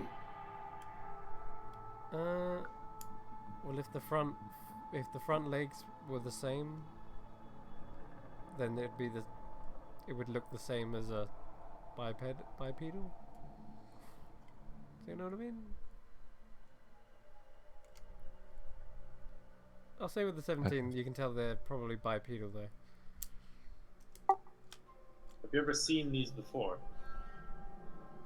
I'm saying that to Iku, by the way. They could be bullywugs. Hold on. She'll roll a nature check.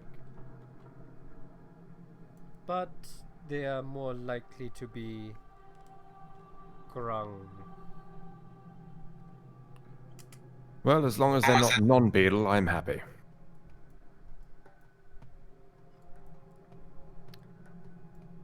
Why on earth? She looks at the hedge maze, and quite literally, it does look like, as you can see through the entrance, there is 3 different directions in which to go in there. Why on earth is there a maze in the middle of the jungle?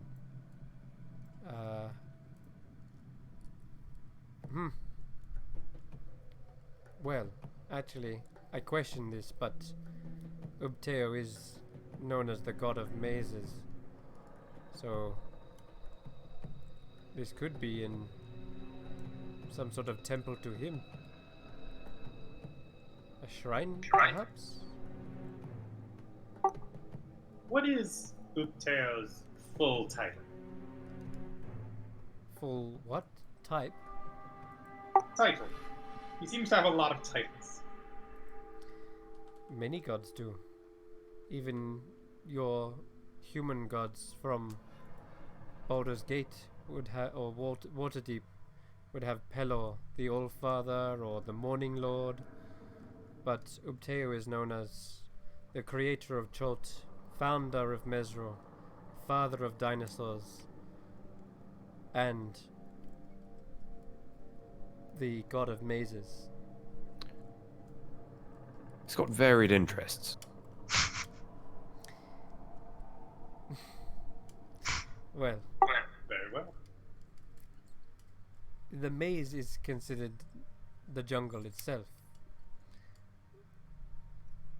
And he is a god of the jungle, so that's kind of hand in hand, as well as the dinosaur part.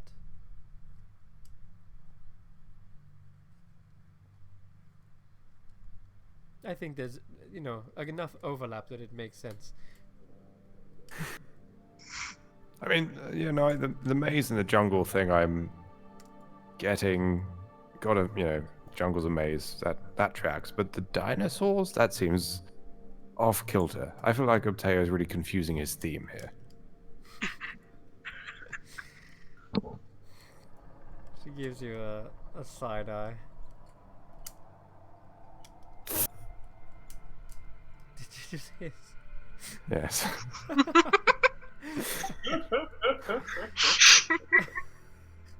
I think she says that as well. When she does it back, I flinch. Yeah.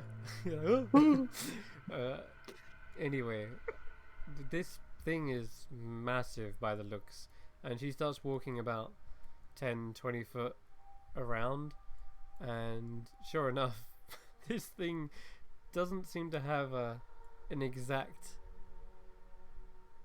circumference. You're not sure. It's not tiny, that's for sure. You could try and guess it with some sort of intelligence check, but it does seem to have a round, circular-like shape. What are the chances of us even being able to get through this kind of thing? We do have the Super Ranger.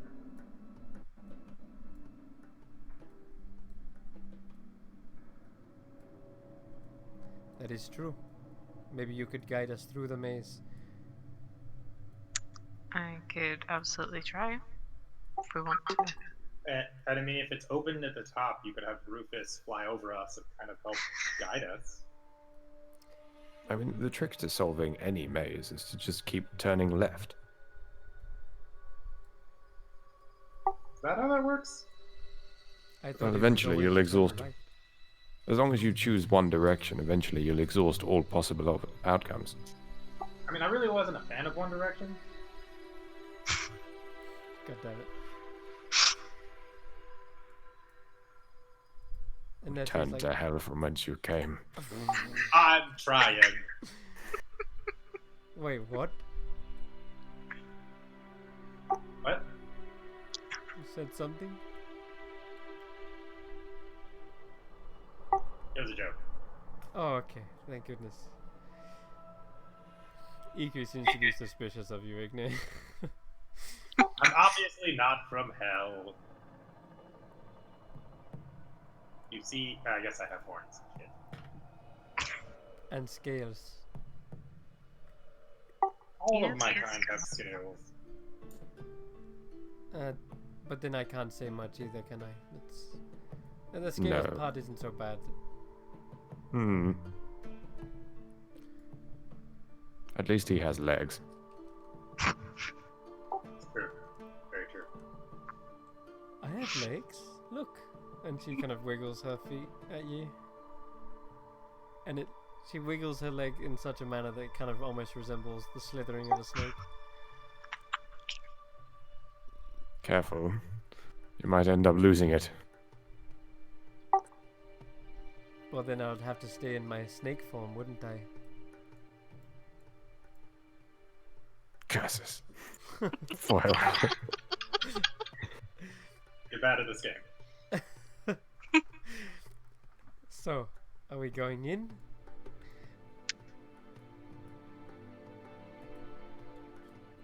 Might as well. Yeah, that's. It is in, after all, it is in the way. Like you were heading in this direction. It's just like you come across this. Like, okay. All right. So, the description.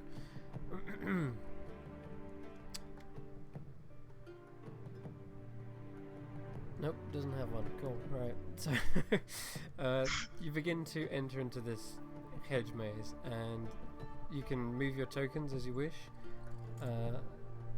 But there is still no rain in the morning, so there isn't any flooding or like pockets where there's like water and stuff. It actually seems a little bit dry, kind of more like dirt, dry dirt, packed, where probably lots of things have gone walking over it. You are on the right map, everyone, yeah? Yeah. Cool, okay, just checking. So yeah, you can freely move your tokens around. Ooh, okay. Do the tracks all seem to be heading in the same direction as we get in? The most recent ones are heading out. The other tracks are in and out, and shake it all about. They're everywhere, so... And can Rufus kind of pass over the walls without penalty? He can, at his own risk, seeing as last time he got shot, or nearly died. Well, you know, there's always more owls. That's true. Yep, no, that's fine if you want to do that then. Can certainly try. Alright. Okay, so Rufus takes a little gander over here. You can probably can't move because of dynamic lighting, so I'll just chuck him over there. There you go. It's okay, he seems to be doing. Okay, I'll try and stick within the walls, that might help. Alright.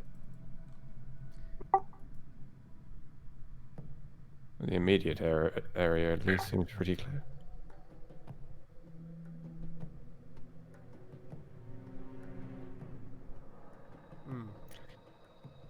As he flies around, you see many twists and turns, dead ends, passageways, but they, at this point, seem to resemble like a circumference, feels like you're on the outer ring.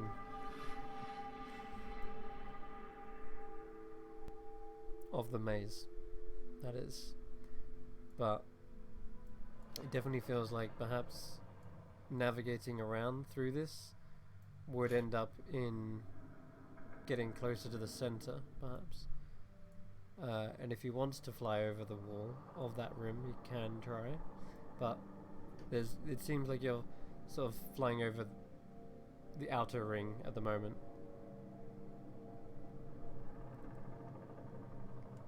Well, might as well have a look. Okay, so as he attempts to go, oh god, yeah, as he attempts to go over that side, I'm afraid you get a view of what's happening here, but also, damn, another arrow comes flying towards it. This time you see the creature that shot it, without any coverage of the jungle canopy. Next to a cage are two frog-like humanoids, squat and armed with a short bow in hand. You see a grung fire an arrow straight towards poor Rufus, and he has to dive by kind of like, yeah, backflipping over himself and behind the hedge. But what you saw in the center was a good view of the main shrine. So I'll give you a description. You saw a small lake surrounded by reed huts, ferns and lily pads, and rising up from the flat island in the middle of the lake is a 60-foot tall shrine made of painted mud bricks. And from the back you can still probably make out the likeliness of a giant frog. Yep, and you can't see the front of it, so I'm not going to describe the rest of that. But patrolling the shrine's perimeter were several of those small frog-like humanoids with bright orange skin, and one of them just took a shot at you with its short bow. Seems like they don't like outsiders, maybe. Well, we found the grungs. I recall Rufus back over the hedge. Say, they seem to have some kind of shrine, and well, they don't like owls. Monsters. What do we say? Should we go and bring some civilization to them? Seems like the only reasonable thing to do. If we can pass through without, violence, then all the best. But I mean, how easy would it be to bypass this thing?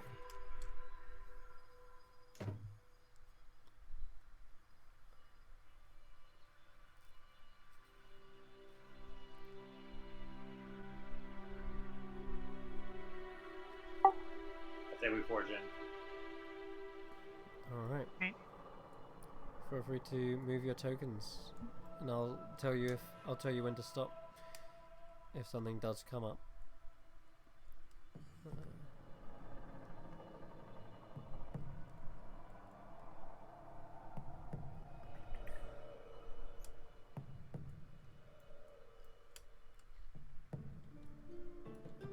Move your tokens. Or are you letting My- EQ go first? My token is being janky. Is it? It might be laggy, right? Because this is a lot of dynamic lighting. Whoa. Hold up. Where you going? Yep. Get back in there. Hang on. I mean, it worked. It did, yeah, sure. Don't know how. Did this not have force movement on it? Or restrict movement, rather? Let me just check. I think it might have just been like input lag. No, Or it is it didn't have in- restrict. It didn't have restrict movement on. Okay, now it does. So now you can't be jumping through walls. Okay. Cool. All right. Yeah, that's better. Yes. Go in, my little rats. Okay, so this thorny maze is about 20 foot high, and you can see that the twisted vines seem to be shaped everywhere you go. There's, like I mentioned at the start, it's very unnatural looking. And Jason, you could probably estimate that they're like magically warped this way. Okay. Yeah. These Grongs have some kind of twisty vine magic. Maybe. Start making notes. And as you come around this corner with Rufus, you see suddenly an arm try to like reach out to it, but it doesn't like get a hold of Rufus at all. Seems like it got stuck by something, and its arm can't extend any further. And then you hear a loud like.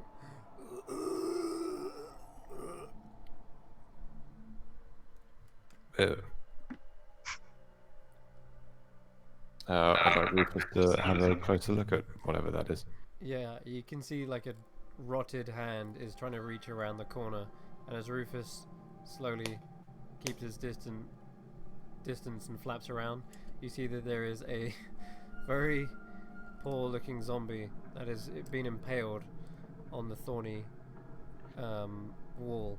It's completely skewered, and it is unable to get off of it. That's quite a effective little maze they've got here. Hmm.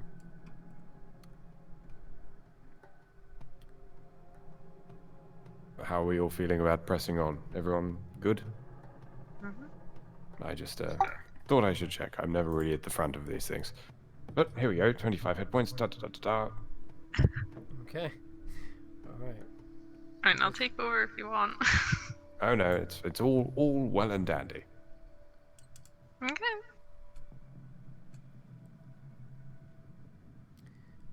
We need to drag Iku and Mete with us. Oh yeah, we'll be doing that. Just reading whilst you guys are going. So. Left or right? Let's try down here. Damn it, Rufus! Can you make me a survival check, Jason, as you're leading currently? Cool. Because something seems to happen about a minute into your exploration. Good stuff. Something peculiar. Ooh boy. Okay. So suddenly, I mean, the maze's passages are clearly open to the sky, but suddenly the twisting, thorny vines seem to shift and change, and passageways turn into dead ends, and vice versa. And unfortunately, as you failed the check, I need you to roll a d20. Good stuff. 6. You're at. Wait, a 7, sorry. My bad. 7, you're actually okay. On a 7, you just see the zombie kind of come loose from the the thorny vines and like falls onto the floor. Starts crawling its way towards you. I dispatch it post haste. Okay, yeah, you bring out your rapier and sink it deep into its skull, and it just lets out a small moan before stopping completely in its tracks. Sorry, chum. Yeah, those you kind of wait tenaciously for anything else. Sorry, tenuously. Yeah, it doesn't seem like anything's been attracted by that. You're okay. You're good. Okay. Onwards, our boy. Okay. Goes around the corner. This time it's a little bit strange. You were mapping it. Oh my god, Jason, hold up. Oh, sorry. Yeah, no, that was perfect. You walked straight onto it. That's great.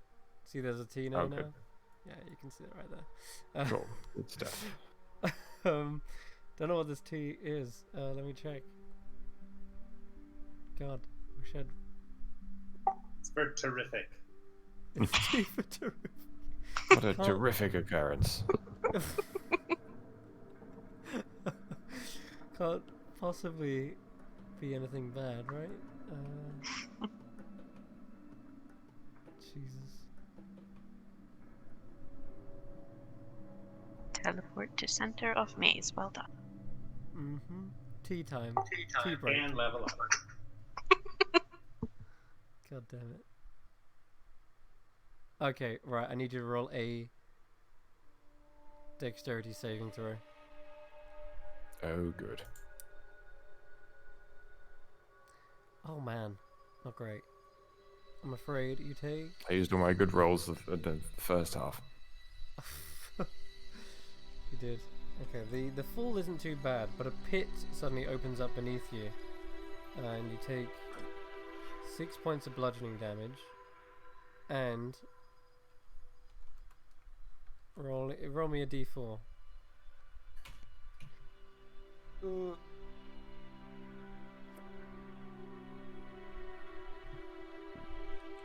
Oh no. Okay. At the bottom of the pit, as you're falling down, you don't just take the bludgeoning damage. There is also 4 stakes, which results in flipping hell, 14 more points of piercing damage. And as they sink into you, I need you to make a Constitution save. Oh, Christ. Holy shit! This gets worse. This is worse and worse. Jesus. Let's put this. Let's put the wizard up front. I mean, I did offer. Okay, you do pass.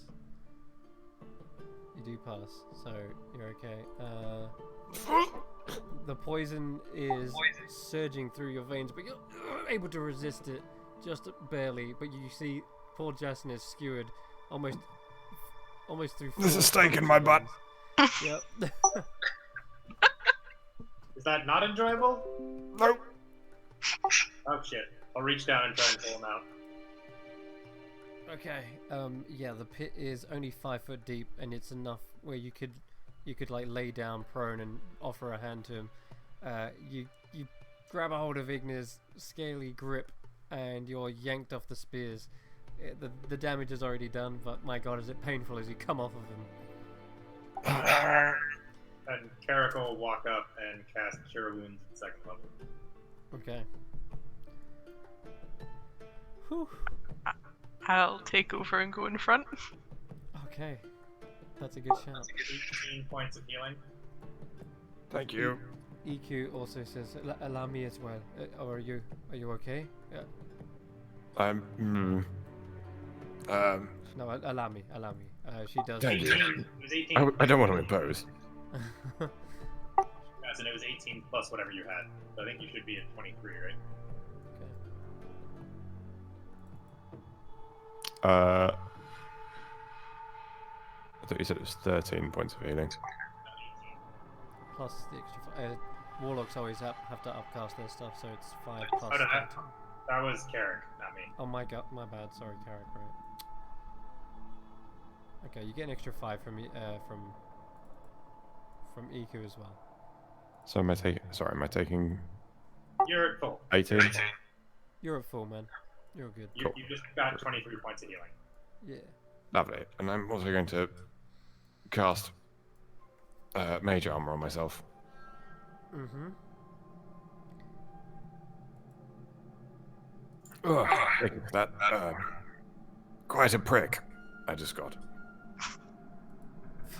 Full from 25. You should be way Oh, back up. thank you. There you go. You're good. All right. That should hold you for a while. She looks down and goes, "Those spikes are coated in poison. How did you? Are you feeling okay?" Don't worry, I was in a fraternity back in college. Oh, well, that's okay. Good. Mm-hmm. All right. You can press on Revire. Cool. Rufus Yeah. does fly ahead again. Doesn't seem to see anything or anyone. Fortunately, that didn't reveal a pit trap. But I assume you're going a little bit carefully this time, checking the A ground bit more ahead of you. carefully. I'd like to make the occasional perception check. Mm-hmm.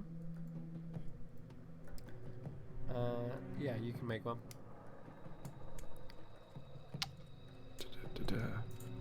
Levi's gone rogue. Oh, Rufus.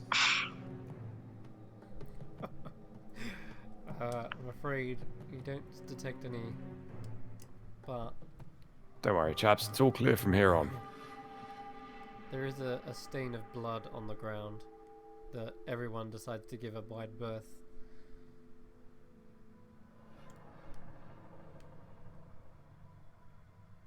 Okay, and yeah, just keep going, keep dragging your tokens around. Doopy doo. Yep. Just doing ranger stuff. Are you moving now? Mhm.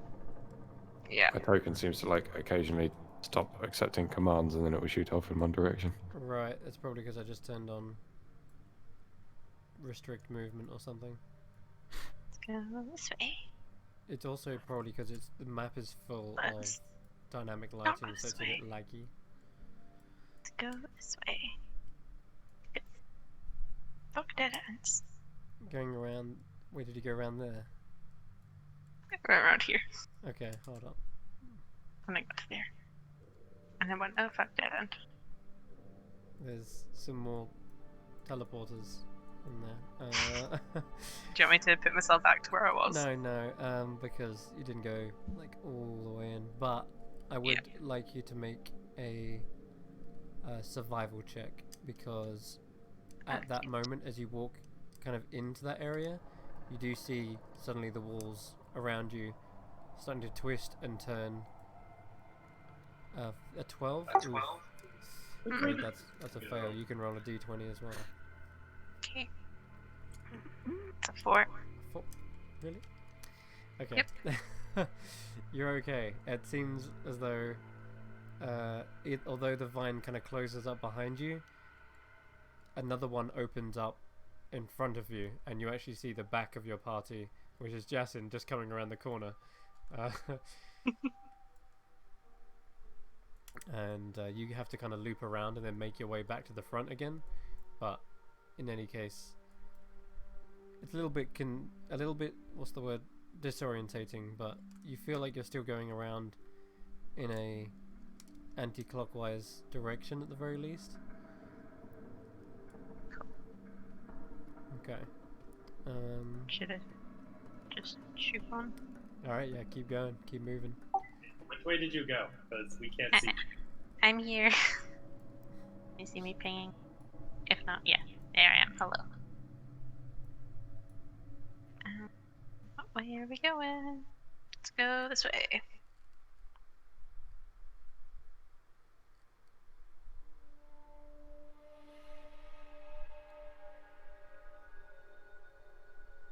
Okay. Just let me know if you lose me. Yeah, keep going. My roll 20 is just having a bit of a tough time of it. It is definitely the dynamic lighting then. I got you. Where'd you go? Oh, I see you. Ah. Tea time. Oh, fuck's sake. Roll me a dexterity saving throw, please. Okay. +8, do not fail me. Oh god. No, that's not great. Roll me a d4 as well. D4. Okay. Yeah, That's a 1. 1. Okay. So you take 1 point of bludgeoning. 3 points of bludgeoning, and then 3 points of piercing, and I need a Constitution saving throw. Okay. This one doesn't seem to be as bad as the other pits. There's only 1 stake, but the poison on top of this one seems to be especially potent, and you take another 9 points of poison damage as well. And as you're climbing your way out of the pit, I'd like Yeah, let's have Igne roll me a d20. 6. Oh man, okay.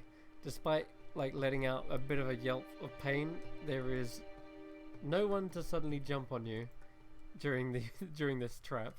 Doesn't look like it was set up as part of an ambush, but more maybe as a deterrent.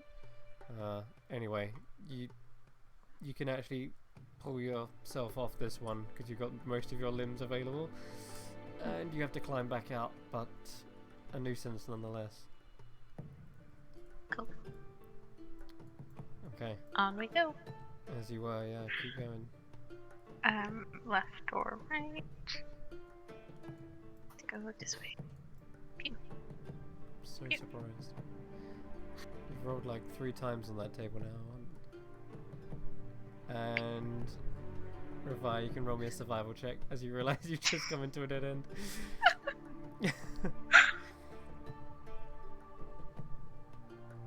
23. 23. Okay. Much easier.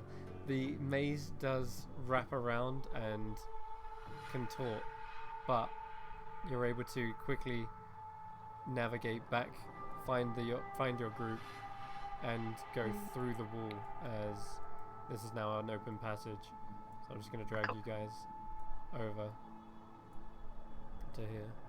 I'll catch up Iku and Nanette in a second. This is multitasking. It's annoying. But yeah, no, that actually helped you in a way. Instead of having to backtrack, the passageway the dead end turns into a passageway, and the way you came was now a dead end.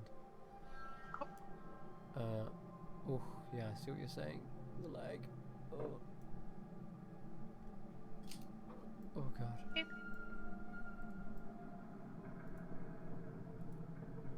You find Iku, and you're like, what the heck? How did you get here? And then you see Annette, and she's like, oh, So, hey guys. hi. Wait, this is definitely the real Revi, right? I'm not seeing things. I don't know. Maybe there's illusions in this thing. No, you're fine. Okay, good. I'm gonna good. pat her on the arm and keep walking. Is anyone Mhm. seeing illusions? Should we be?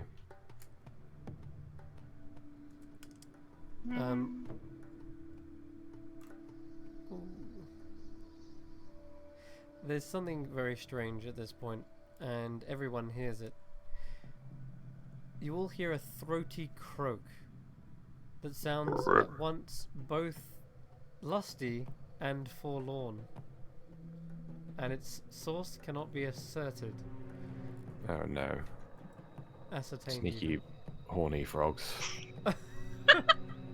So the best way to describe that would be like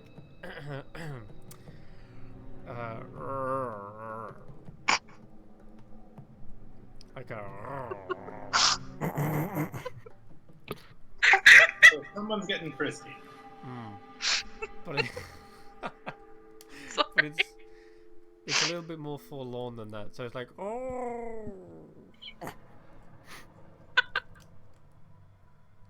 Lusty but forlorn. Righto.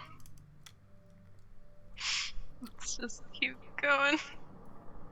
Yeah. Yeah, I don't really want to, gnarly up this man's groove, so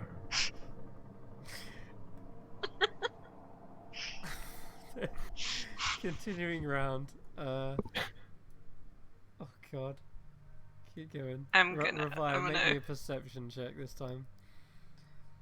Can I get Colin out? You can, yeah. You draw Cullen. Expecting there to be something around the next corner, you edge closer and closer. oh, let's not talk about edging, please. Oh, God. And I need a dexterity saving throw, I'm afraid, Revive. God damn it. It's cool. 17. There's a 17 is actually a save. You're good. This time, you don't spot it, but you are ready for it. And immediately, the ground beneath you shakes, and before it traps you and falls into another pit, you're able to quickly step away and sidle against the hedge. It kind of like pricks you a little bit, but at least you didn't fall down onto stakes again. And at that point, I need another d20, and this time from Jason. Good Maybe you stuff. can roll above a 9. I appreciate your faith, however, I believe it may be misplaced. No, okay, that's it. I give up on this table, throwing it away. Okay, so coming around, Revi, you can dodge out of that pit and you can keep moving your token. But again, doesn't seem like anyone suddenly ambushes you. Another deterrent, perhaps. I've still got Colin at the ready, just in case this is a dead end. It is. Roll me a survival check. Okay. Sorry. Character sheet's taking ages. Survival. That's a 6. Oh god. Okay, you can roll me a d20. Because you get separated from the others. That's No. a 1. 1 is nothing. Literally the most useless useless wild encounter table ever. Okay, cool. So this trap, sorry, not trap. The maze does twist and contort, and you do get lost from your allies for a moment. I'm gonna put you over like here. Okay, and the rest of the group, the passageway closes behind her, and you're unsure how to get to her. You'll have to kind of work your way around the maze. But go ahead and move your tokens.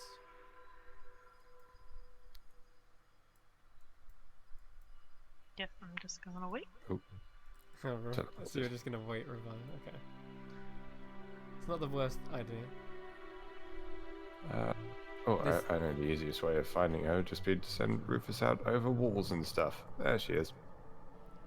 Yep. I'm going to And fire at Rufus.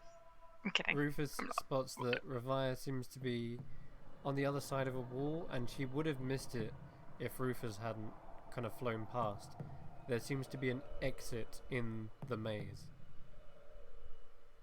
Just past that wall you flew over. Just up here. Yep. Good stuff. I kind of have Rufus like poke her on the back of the head and then sort of like grab her by the hat and start flapping backwards. Okay. Can I go that way? And then Yasin. She's over here. We should best hurry up and meet up with her. Okay. Disappearing Flying around some sides. Oh, that's why. That's Rufus is on it. Okay. Does Rufus land there? No. No. Okay, no reason. No reason at all. I feel like you could just do that to mess with us at this point. Okay, so what's it gonna be?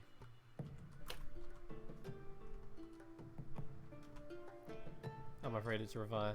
As Rufus backtracks with you, flapping its wings, I need you to roll another dexterity saving throw. As he quite literally Alright. pulls you backwards into a trap. It's a Oh 12. no, god damn. Okay. I need you to roll a d4 as well. 1. 1, okay. So you take 3 bludgeoning, another 5 piercing, and then a con save. Cool.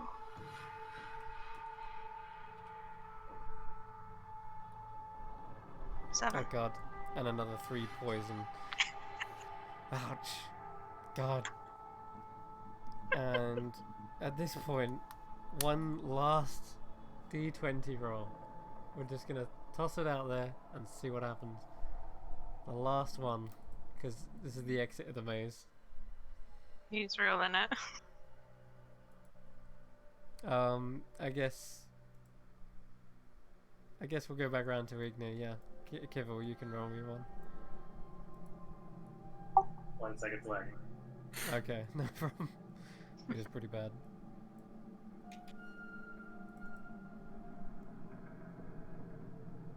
It's gonna be something stupid on here as well.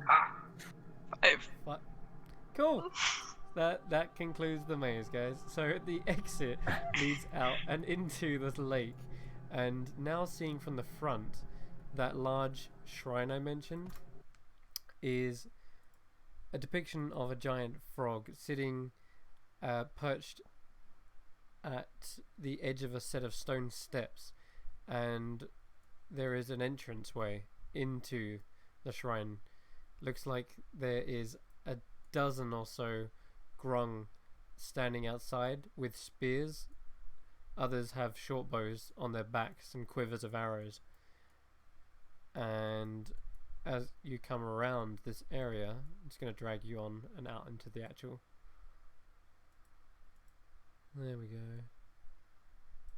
Okay. Could we maybe heal Revia before we do this? Yeah, Yeah, can you- I yeah. smack can I smack a cure wounds on myself? Yeah, EQ also aids in this. She's going to use her second cure wounds of the day. Cool. I'm gonna my sheet works. Just give me a second. Ooh, I'll that was a good one from her. connect myself. 11, You heal for 11. 9. And 9 from myself, that's 20. Cool. That'll do. Okay. So, what happens when you come around the corner and you're admiring this large stone statue? You suddenly hear croaks and ribbits of a series of grung as they jump out of the brush next to you. They are brandishing spears, but they do not rush towards to strike you, but they seem to be surrounding you and gesturing with their spears, kind of going. They're kind of cute. We understand the language. You do not speak grung, but unless someone does speak grung, you cannot.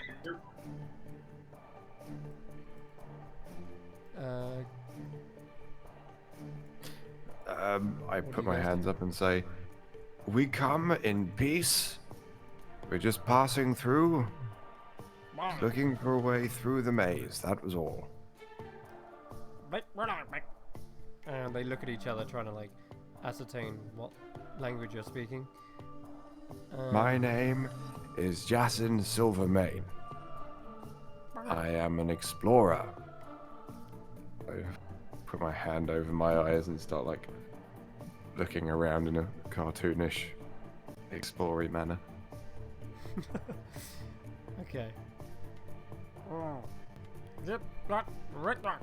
These are my stalwart companions. They look at you, discerning eyes, and kind of like get closer with the spears. And there are others sort of getting closer, and you can see they have short bows trained on you. They do not open fire though, and they seem to be weighing up how potentially dangerous you guys are. They do seem to notice your weapons, and one of them kind of pokes the spear closer at it. And they're like poking at your weapons.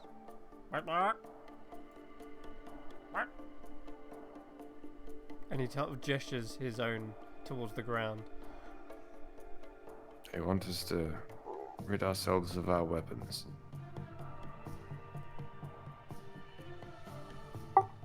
That seems like it opens up a bunch of problems.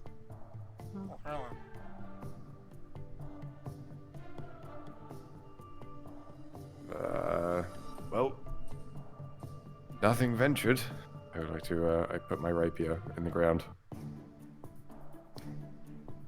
Okay. What about the rest of you? I don't have a weapon on me. Right. Fair. Yeah, I'm gonna drop Colin and pull out my other sword and drop that too. Okay. You see one grung goes around and he collects the weapons. He doesn't run off with them or anything. But then he turns to these other grung, gives a nod, and then the others turn to the ones far away with the archers, and he lets out a blah, and they all lower their bows, and he turns back and gestures for you to follow with his hand.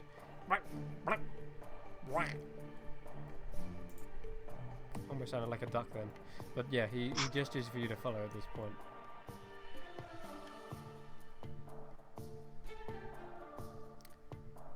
What do you? How deep is the water? These, sorry. How deep is the water? Okay, question. The water ranges in depth from about 2 to 5 feet, and you can see fluorescent fungi illuminate the pool with the soft, dreamy hues. There are short frog-like humanoids of different colours, and they're fussing with the fungi and tossing flower petals into the pool. That's actually what is inside the shrine, my bad. Oh well, regardless, there does seem to be fungi in there, and they seem to have harvested some further in the shrine, because that's what you're about to see anyway, because they do gesture you to come forward. So, God, this map freaking laggy. Okay, we're good. There are lily pads and duckweed, where slow-moving catfish seem to gulp at the surface for air. Can turn off the bow music. There we go. The thick, muddy bottom is littered with a lot of bones, though, you notice, as you're kind of wading through.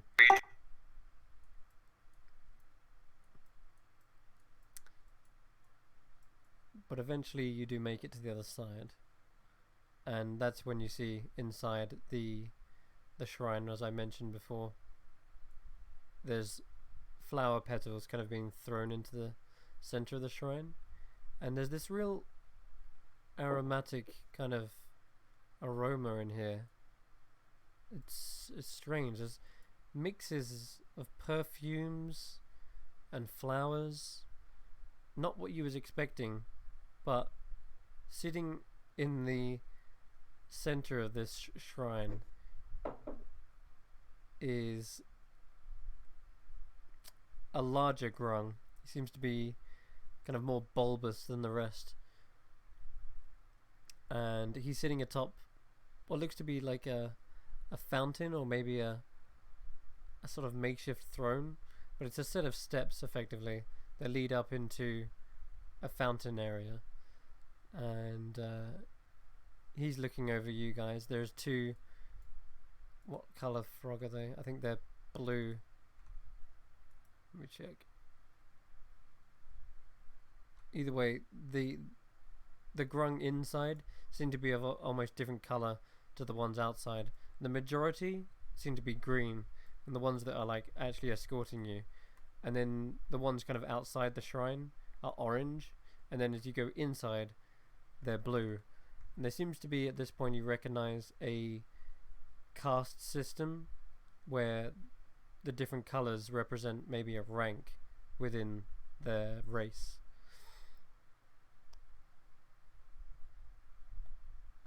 Alright, so they lead you on inside so you can drag your tokens in there, and the leader of these grung seems to address you,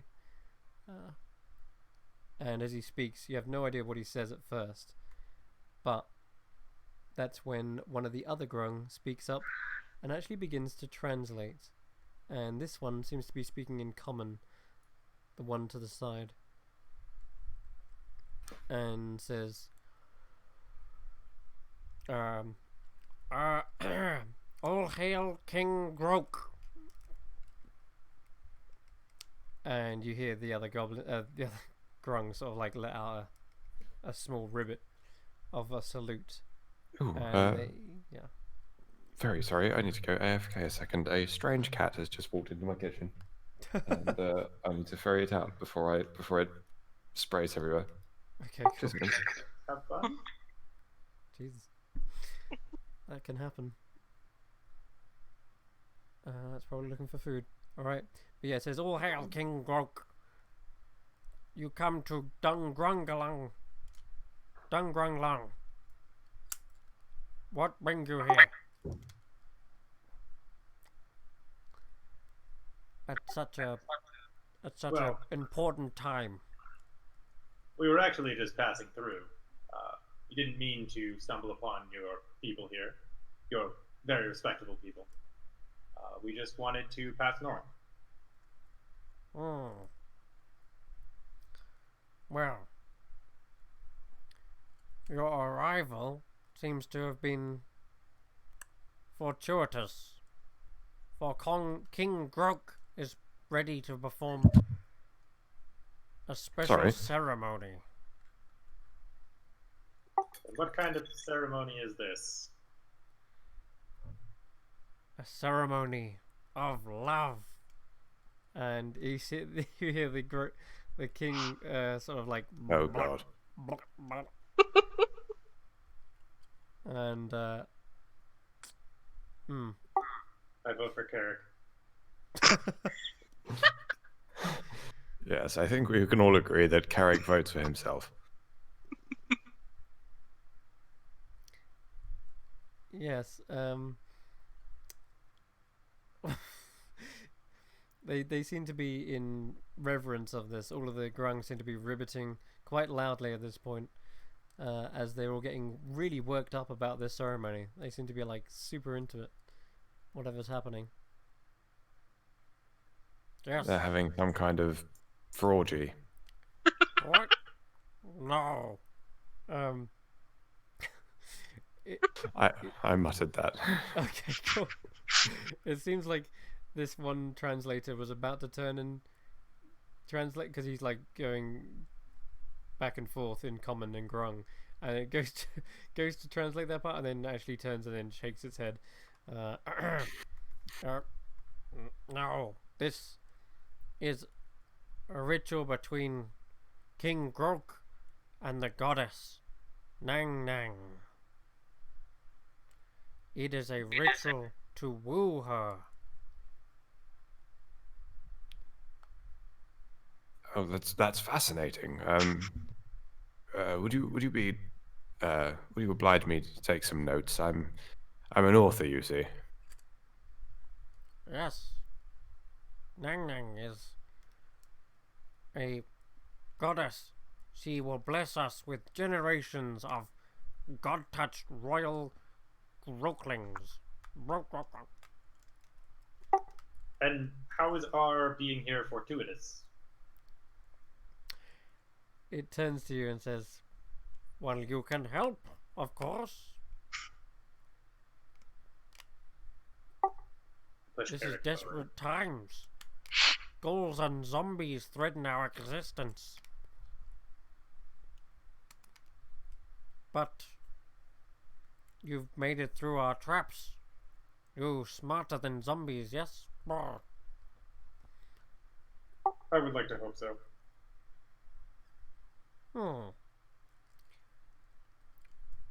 Well then, you can definitely see how we'd be more incentivized to have you aid us instead of making you slaves and food. I must say, your grasp of common is fantastic, clearly for someone for whom it's not their first language. I have spoke with your kind many times. Well, I'm sure it was a pleasure every time. You So, were how are you saying very we can help? tasty. What now? So, you wish to help Grung, yes? Yes. Good. But let's be clear. We are not food. They all look around and expectantly at this one, and the translator says something in Grung. And they all kind of look like confused, and then look at you guys, and some of them are licking their lips, and then he repeats the phrase again. and they're like, and some murmurs. They seem a little. Some of them seem a little disappointed, but they seem to get the message. This one comes closer to you and says, "My name is Krook. Come, follow me." And you see it bow before the king before leaving, and you see the king Grok lets out a belch and then gives a slight nod to have Grook leave. The other four that escorted you seem to leave you. They go back to their entrance, back to their post. Though you do see the one with your weapons heads over to where is it? Oh, that's it. A cage at the back, and he places your weapons inside that cage there. And you hear Grook, as you're watching them being taken away, says, "Cannot have weapons during the ceremony, for you could be dangerous. It is a precaution. I hope you understand." But of course, my goodness. Yes. God. So Grook.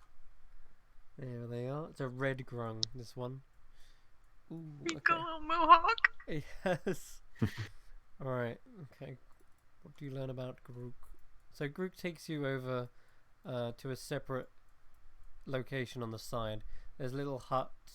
It's very squat and simple in design, but they've taken you over here, and it seems to be a bit more of a private area, away from all the other grung warriors and the hunters and such. So just gonna drag you over there. Okay. Right. Just get over there.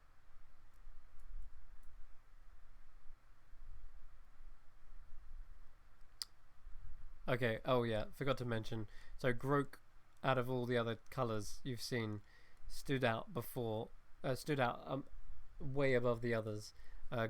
King Grok was gold-skinned, bulbous, but a gold grung.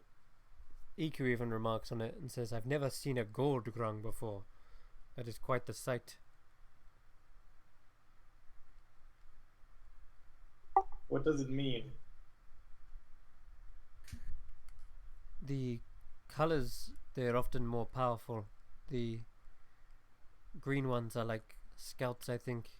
The red, they look like warriors.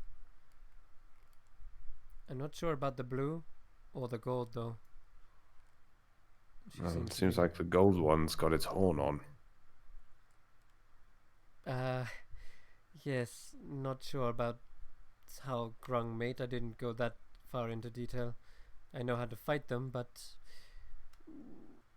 And you hear Grook sort of turn around and go, "No fighting, no. So long as you do not interfere." Okie dokie. It looks around, checking outside for any more prying eyes or ears. And then Grook says, "Now that we are alone, I can tell you, our king, King Grook, is completely batshit insane."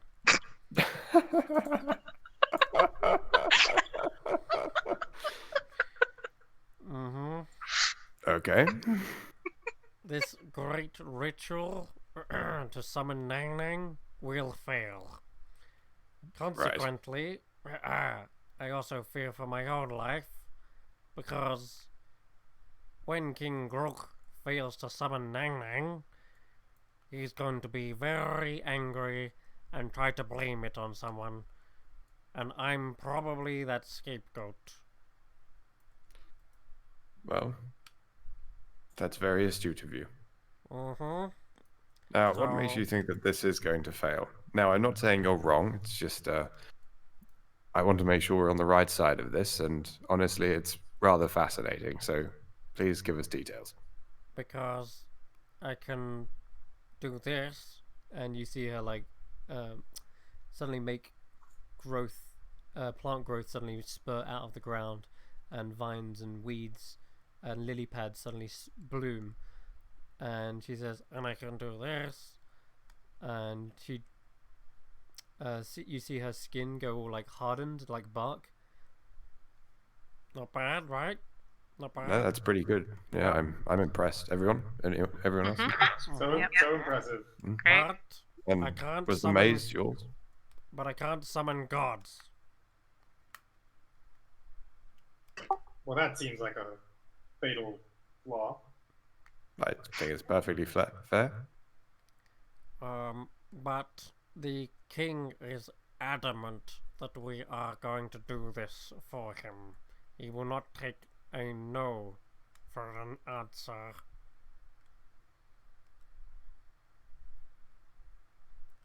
And anyone who dare question a gold ground, well, they'll be the next meal. Or we'd be exiled into the deadly jungles with all the undead. Well, I'm convinced. So, how can we help? Well, if you can maybe fool the king on the night of the ritual, you know, when things get really heated, maybe then he'll believe that the ritual worked. So, you want us to Bugs Bunny this grung? What? We, That expression I don't know. what exactly is the ritual? That way we can figure out how we can best. Beats me. Ooh. I have no goddamn clue. That's why I'm saying. He thinks that we can do stuff. Literally, I can make grow plant, but I can't make God come poof. Well, I can make a god appear We, for a Well- short period of time, as long as no one touches it. oh. Excellent. But you have to be very descriptive about what this god is supposed to look like and how it's supposed to sound. Also, I won't be able to make it speak your language. Never mind. Well, I can make sound like Can you throw your voice? um he tries to like literally throw his voice. I mean, we do have someone, I believe, Carrick, who can speak Celestial. Perhaps we could convince them that we could use them as some kind of translator. ah. I don't speak Celestial, though, and I don't know if I can make my image speak Celestial. I thought Carrick spoke Celestial. No, I know. I think he does. I'm saying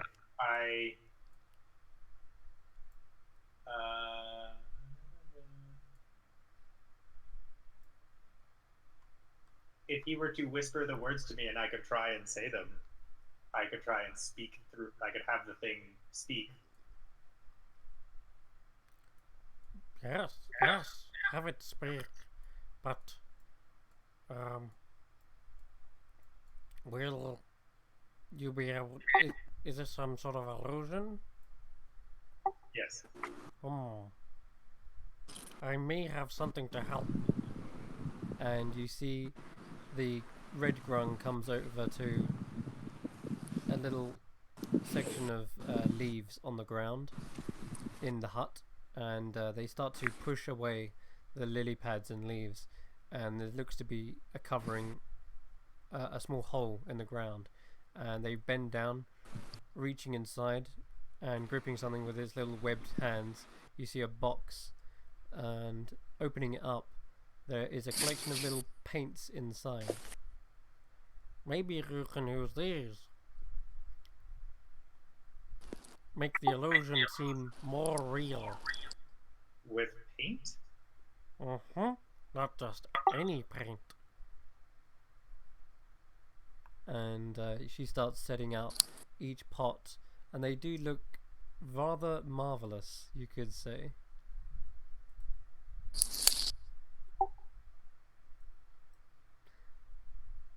These belong to an old priest.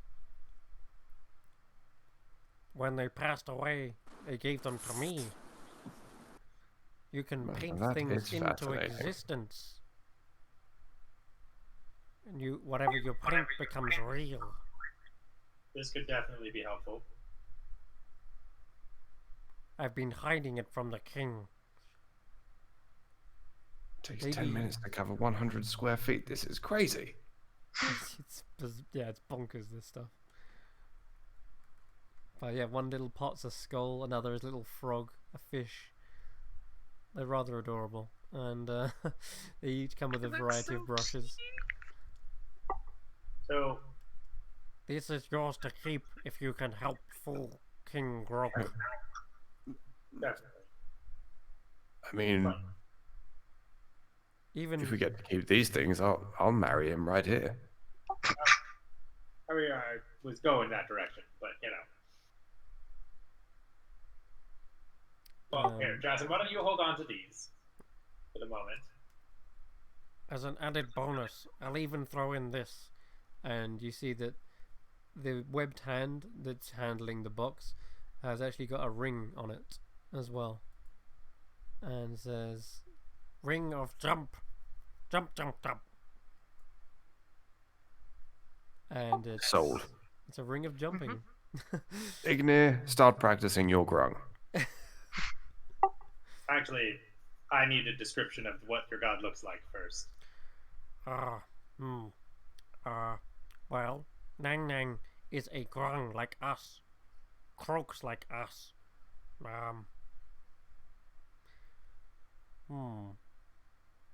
Does your god have a particular color or a crown or some sort of identifying features? Nang Nang, We've only seen, like, cave paintings of Nang Nang, but the highest color of grung, usually gold. So what exists beyond gold? Some kind of platinum grung. Oh, platinum. Oh. Seems even Krook's getting horny.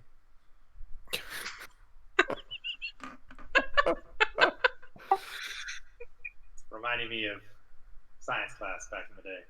Not liking it.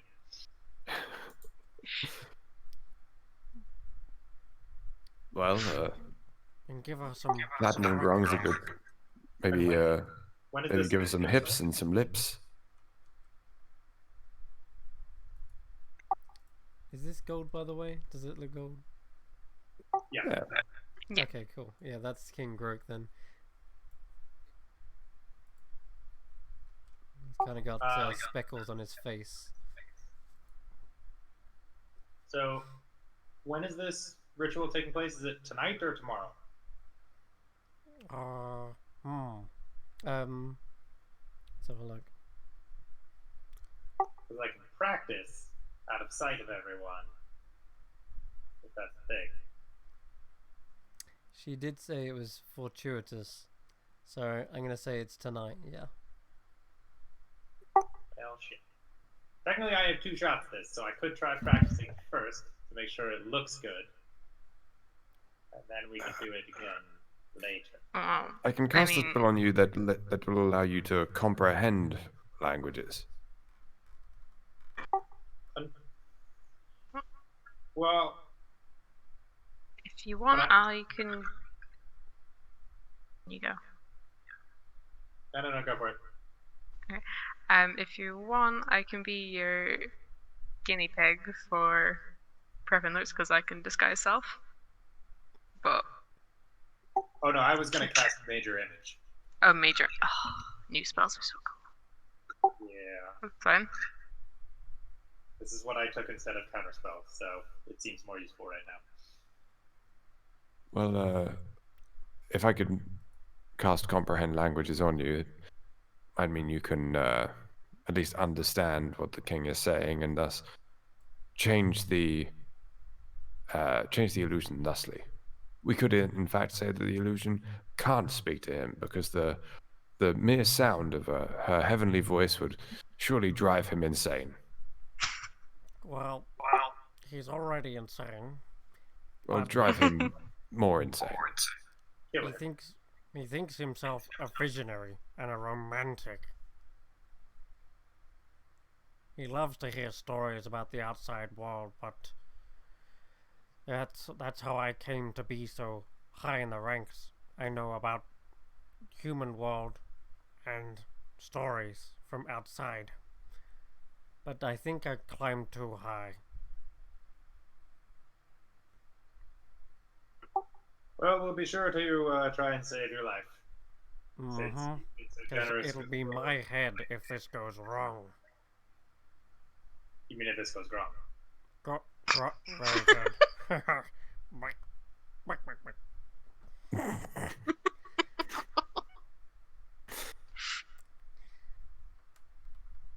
There's one we watch out for. Roark. The orange one. He is a dutiful and dangerous Grung warrior, dedicated to his mad king. He thinks this goddess summoning is distracting him from the real issue, though. Defending Grung Dungralang from the undead. But, yeah. Just be careful. He could try to, he's probably suspicious of you guys. Well, if someone could distract him so that it isn't obvious that I'm casting a spell, that would be Right. pretty nice. Ooh, I could do a song like I did on the pirate ship. Yes. Yes. They say your king is a visionary. Surely I could offer up some kind of performance as an offering. He enjoys the outside world and the ways of men. I'll show him what we can do at a jolly good knees up. Please. The more, extravagant, the better. Oh, you have invited the right elf. Okay, excellent. Alright. Good. You get ready. I go back and, prepare petals and shit. Whatever the ritual thing's gonna look like. Haven't really decided myself, but, you see her, like, go around several of the stalls in her hut, picking flowers and grabbing some perfume, and starts to go towards the. I'll be back. Just you get ready. I'll be back. And she exits out the hut. Well, So this could work, but I've never cast this spell before. So don't really know how it's gonna go. Okay, what spell is it? You're casting Major Image? Yeah, Major Image. Oh, you've got literally the right tool in the toolbox for this thing, I think, personally. That was I figured it would be more useful for everything that we're doing than an occasional ability to snuff a spellcaster. Yeah, but you can. I mean, there's loads of things you can do with Major Image. It's great.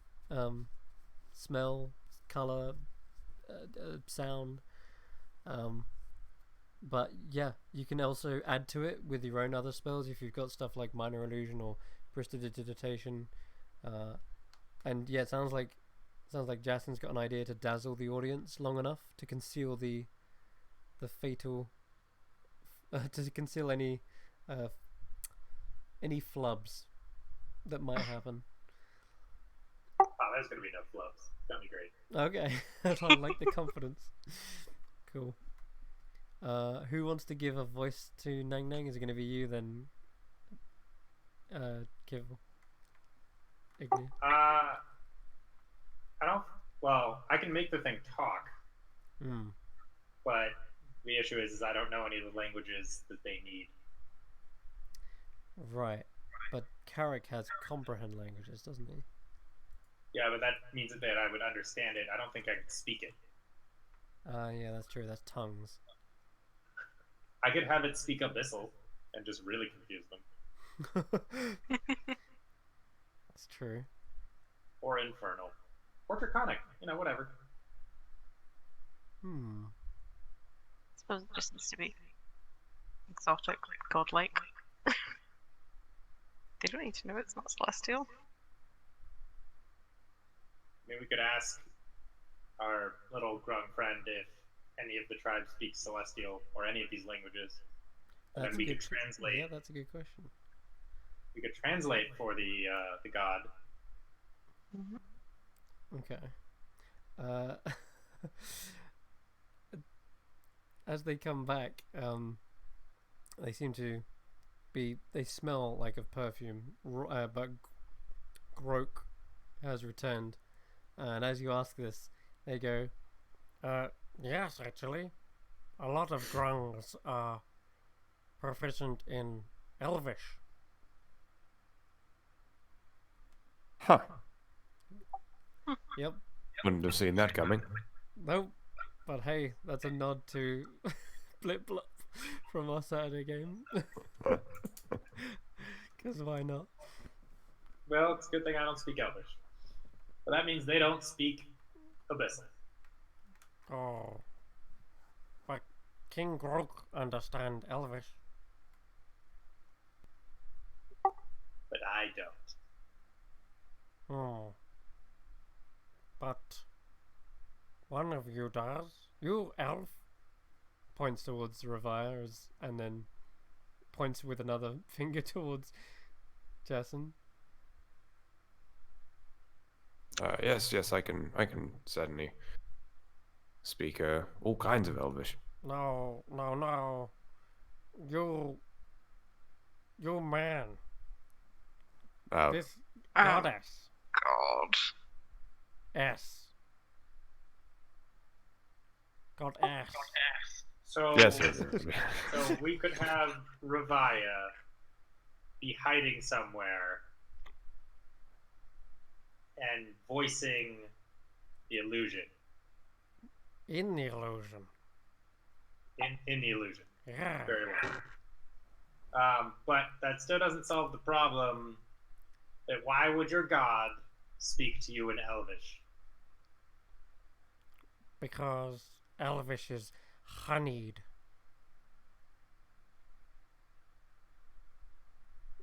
I mean, we'll go with it. I don't care.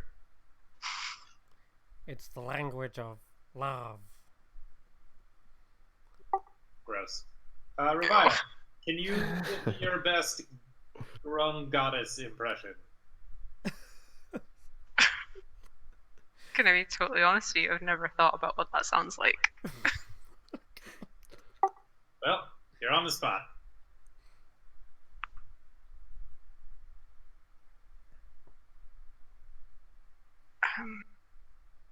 Say something like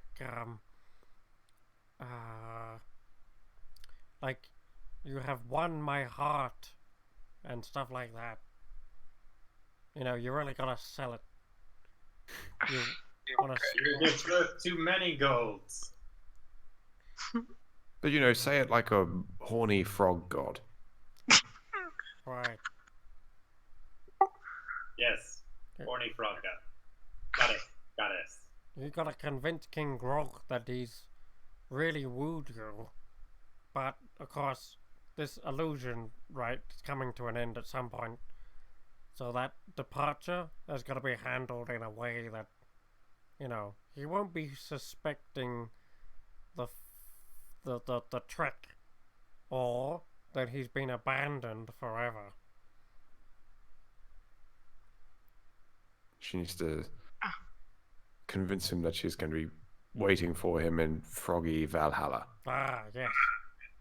Eric said that maybe she's taken a vow of silence until she finds her true love.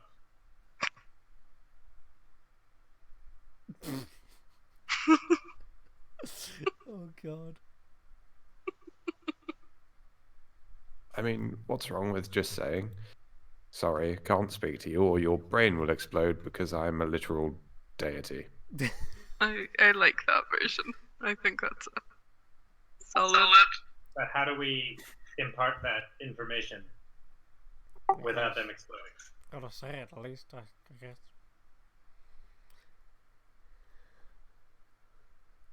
I mean, Carrick is the divine one, but I also don't know if I trust him to pull a fast one on anyone. Yes, he's also been a bit, I don't know, quiet today. God. I'll tell you, Garrick. Yeah, Yeah, Carrick, it's so contemplative. Carrick is definitely as lost as you guys are in this whole plan. But he does remark that daylight is not long. This is tonight, and so... Sorry, it was an easy gag. It's a good thing that he's listening. God damn it.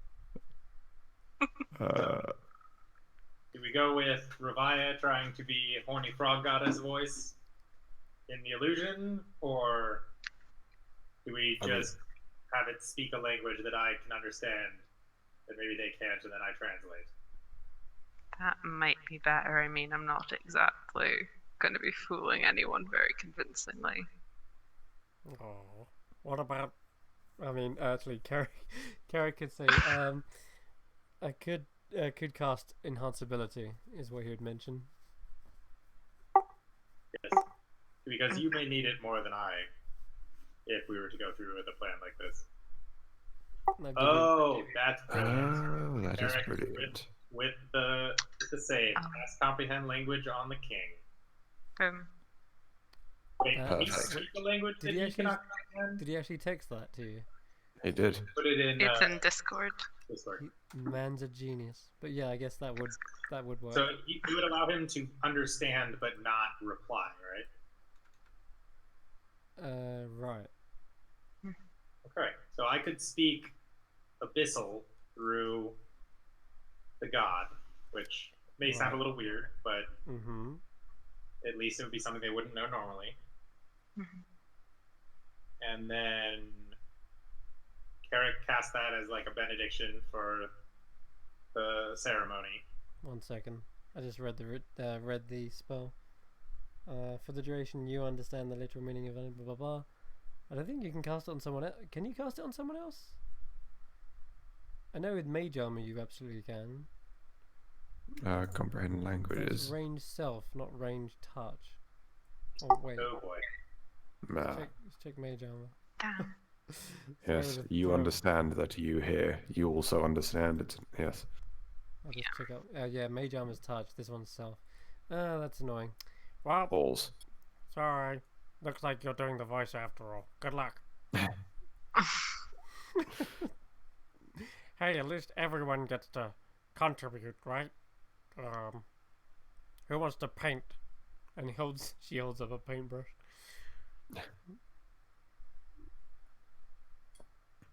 I mean, I'll give it a pop. Alright. So that's actually the intelligence check for using the paints. And Is it just a straight intelligence check, yeah? no, actually, you get an advantage for using the paints. Yeah. Plus guidance. You could definitely have a guidance on top of that. Do you want to take a practice roll? Practice roll? What would we be using the paints for anyway? They take too long. Well, in case it gets touchy-feely. I mean, I'm pretty sure we can have the god threaten him if he tries to touch her. Oh, okay. I'm more of an intimidating kind of person. I don't really do flowery talk. Oh, we could have the goddess give something which has been painted. Oh A yes, token of her love. That could be like true. a fancy hat. Oh, he likes hats. Or an idol He of has her. a hat, actually. Oh, they could trade hats in a sort of, like, romantic exchange. Say no more. It's perfect. I'm doing it. I'm painting a hat. The illusion can't grab the hat. Carrick has said, don't we have a scroll of comprehend languages? You do? You might be right. I do not. I Does think someone else have it? I'm sure. No, because when we saw scrolls when we were at Valindra's, didn't we? You did, but Or did we get a school of comprehend languages somewhere else? Because we all laughed, going, "We don't need this." Yes, you did. Yes, you got it in the skin bag. Oh yeah, the bag of skin from the. Yep. I So- still want to read that book at some point. Just as a side note. I Oh wait, keep forgetting. yes, we have. I've been saving it just because wanted you to have a role play moment with it. But yes, that is in the. I hadn't forgotten. All right. So he could read the scroll. Wait, but he has to be a spellcaster to be able to use a scroll, right? Comprehend languages is a first level divination spell, so he would have to cast. It'd have to be like a DC 10. I think. DC So- 11 to But cast. one of us could cast it on him, right? I think the person. No, I'm sorry. casting it- That's the issue. Because he has to know Yeah, it. he has to read it. Yeah. Well, I could say it's part of the ritual. Like he must read this scroll to summon his love. But what happens if he fails? Improvise. You don't want to. Obviously, he's not gonna know he failed. But Okay. Well, you know what? We've got a plan. I wouldn't say it's a great one, but we have a plan. oh, great, right? Well, you guys ready? Seems ideal to me. Did you make a hat, Jason? Did I make a hat? All right. What hat did you make? Obviously, it's it's a hat for a lady, but he's going to need to wear it. It's going to need to be it needs a degree of both unisexuality and unideality, if that's a word. So I'm thinking suede, of course. Okay. It's got a kind of gold trim there that matches his skin. It always looks a little bit damp, like him. Yeah. Is there any kind of symbol or anything that I can put on? Some sort of symbol of his tribe, or symbol of the goddess, even. Nang Nang symbol is symbol of Nang Nang. Would you mind describing that to me? Look like frog. Look like. Okay. us, Look like rock. Perfect. I have a noble-looking grung. If he was holding some kind of sword, would that be too much or too little? Two swords. No, a little spear will be good. Yeah. Perfect. That in there. Yes, this is all coming together, and then the finishing touch, and with a flourish, I paint a gigantic peacock feather sticking out of it. I Fantastic. absolutely have hat envy right now. Yep. Oh man, I love the peacock Don't feather. worry, you make you one after. It's kind of I like mean, with enough paint, we could start a cottage industry. We could leave behind this life of peril. kind of got an idea of like a slapper grung in my head. Does that make sense? Is that what they're called? So I need to roll an intelligence check with advantage. Yeah, we'll say yes. Roll that way. Go ahead. You want me to I'll take change it. the volume of this guy? Of course you do. Sorry, the music part. There's two of me. There we go. Just Because wanted to have there's some two of ambience. me, can I get advantage on anything? Because I've got a secondary me. You wish. if Carrot casts enhance ability, then absolutely. But, in fact, does he want to do that now? Is he able to? Well, so who is he casting enhance ability on? Is it So- me, or is it Revive? What plan are we going with? What are we doing? I thought you're not talking. Oh, sorry. Yeah. By the way, Jason, you smashed the DC. That was absolutely marvelous, and you've created the perfect hat. This would be worthy of an exchange, like a token of love for his own. Apparently, he loves hats, so he'll probably be into it. It was never in doubt. Cool. All right. And Because we're getting him to read comprehend languages. I would almost want him to have. Well, I guess I'll need the advantage on charisma, since I'll be trying to fool them all. okay, yeah, you could. Yeah. All right. So, Carrot casts enhance ability on Ignir. You cool with that? He's cool with it. I think so. I'll let you decide.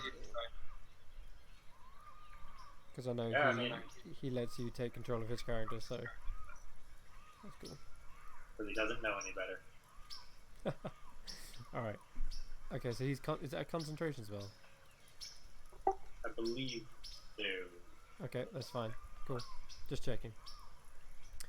So if that's the case, he won't be able to use guidance. Just so you're aware. Yeah. Okay. Alright, enhance ability, just double checking something.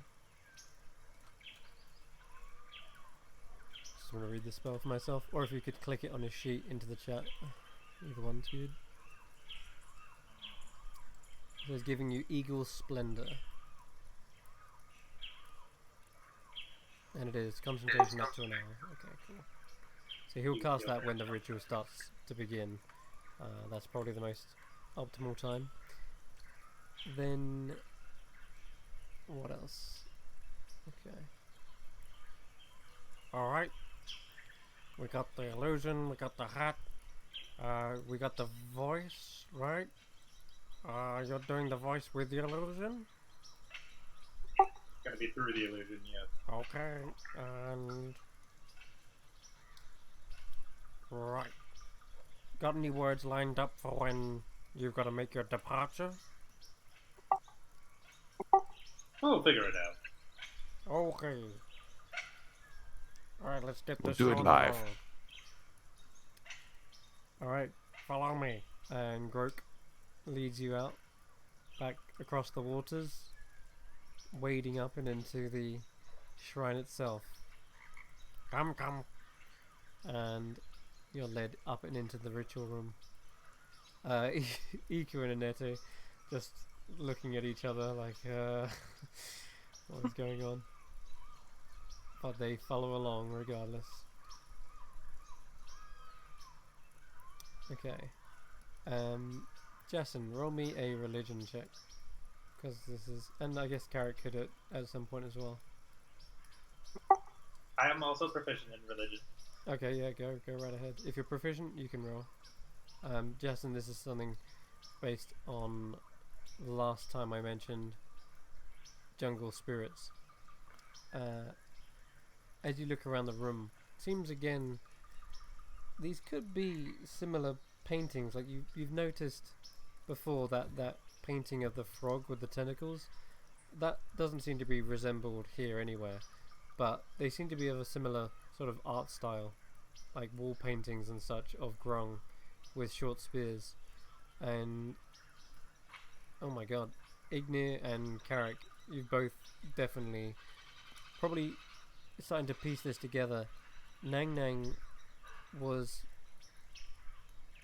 another one of these jungle spirits, a jungle spirit of the Grung for sure. Very... oh my god. Okay, hold on, I'm gonna have to find the actual handout for him. 1 second.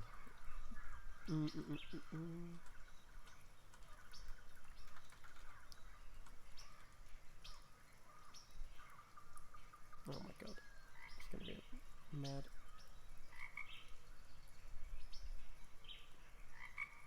Actually,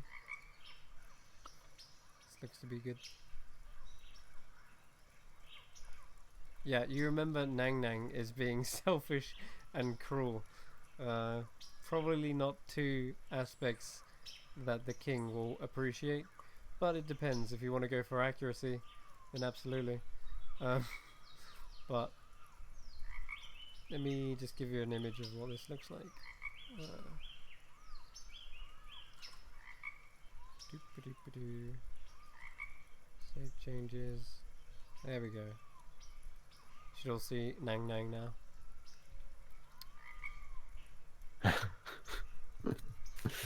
Cool. Emblazoned as is on the hat. Except imagine, yeah, a massive hat with a huge peacock feather coming out of it. And then you've got yourself Nang Nang. But like I say, it's that kind of wall paint art. Like cave paintings. So, how are we hiding this hat? How are you hiding it? Well, because obviously it's got a... Like, we're carrying it right now. Oh, and it's yeah. massive. Right. Yeah. Rope trick? We'll say that the king at this point, right? I'll save you this. Yeah, for this one. He's as you come into the chamber, King Groke isn't here, but you see Groot. Sorry, says, Chris, you're breaking up a little bit. Oh fuck. Okay. Okay, we good now? Seems to be. Yeah. Cool. All right then. So yeah, as you enter into the chamber, it doesn't look like everyone's here yet. You're like the first ones in, and you quickly get the hat ready, or perhaps either submerge it in the water, or maybe you're hiding it in the rope trick. But either way, you have a chance to sort of prepare the ritual, because Grook says to you, King Grog is getting ready. He's putting on his finest. Probably stinking like a big, smelly flower by the time he comes in. I think we lost Chris. No. I can hear him. I can hear him. It's you. My bad. That's okay. So yeah, he's probably going to smell like a big flower when he comes in. Alright. You can see that Grook has arranged a bunch of floating lily pads in a massive circle, ready for your illusion to sort of arise out of. And there's scented flowers arranged in a formation at the steps, and these bioluminescent fungi have been laid around the walls of the Grung temple like fairy lights, giving this place a magical, wondrous hue as you step into it. It's very romantic. Can we have, Jason, can you use Mage Hand to hold the hat under the water and then pull it up when the image reaches down into the water to grab it? I can. The hat will be wet. That's fine. But then again, so is the grung, so... Exactly. Alright. Okay. And at this point, several elite orange grung step in and flanking the large, bulbous King Groke. His golden skin, it looks reflective and oiled. Yeah, he looks like he's like greased himself up. And he too is wearing a wonderful hat. Not quite a hat actually. You see there is something more like akin to a circlet or a what's it called? A tiara? No. Goodness. Hold on. It's a circlet. We'll just go with circlet. I'll give you an image in a second. But if you want to roll an Arcana check, anyone who wants to get a closer look at that thing, because it is quite wondrous looking, you could say.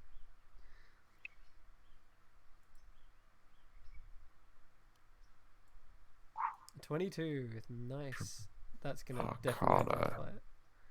That was for Shabbat. sure. Oh, for character, Spicy. of course it would. And Jason, that would have definitely identified it. Ravai, you can see there is a magical sheen to it. The colours seem to shift and change in the fungus illumination. That's a magical item. And Ignir and Jason, you recognise it as well. That's not just any circlet. And it's likely how he got into his position of power. Because if anyone stepped out of line, he could probably blast them with it. It's a circlet of blasting. Well, shit.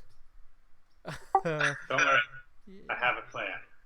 I mean, if they're trading hats, don't we get to keep that one? Yes. Why the hell am I looking in this one? Okay, let me give you an image. Oh, for God's sake. There it is. Ta-da! Pretty.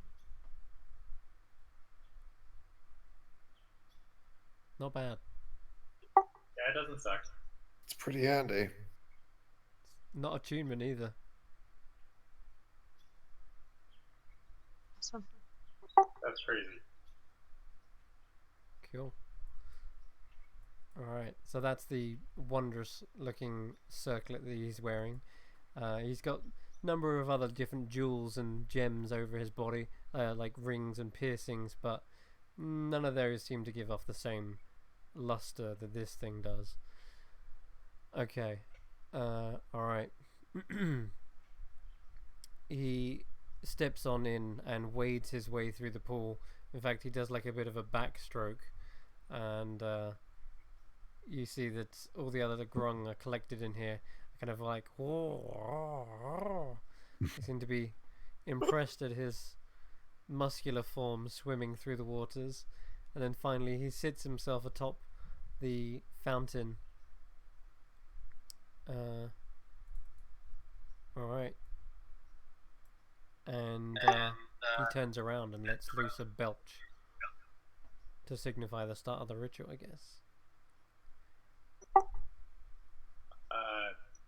I'll motion Carrick forward with the Comprehend Languages scroll, unless we already gave it to the other drum, which would make more sense. Alright. I haven't even given you the handout of this place yet, so...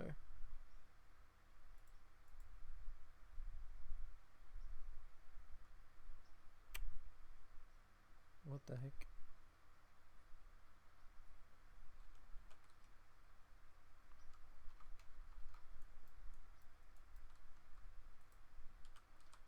Hold on.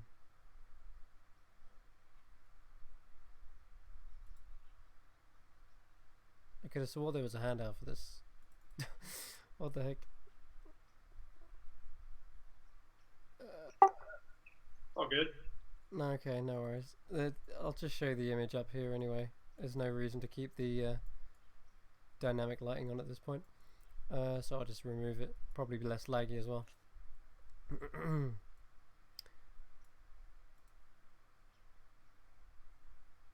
Away with the Andrew. Hang on. There you go. So all the way in the top right. You can see it? That's fantastic. The Here it artwork is. in this module is so good. Yep, that's the ritual shrine that you just stepped up into. And the croaking gets louder and louder and more raucous as the ritual is underway.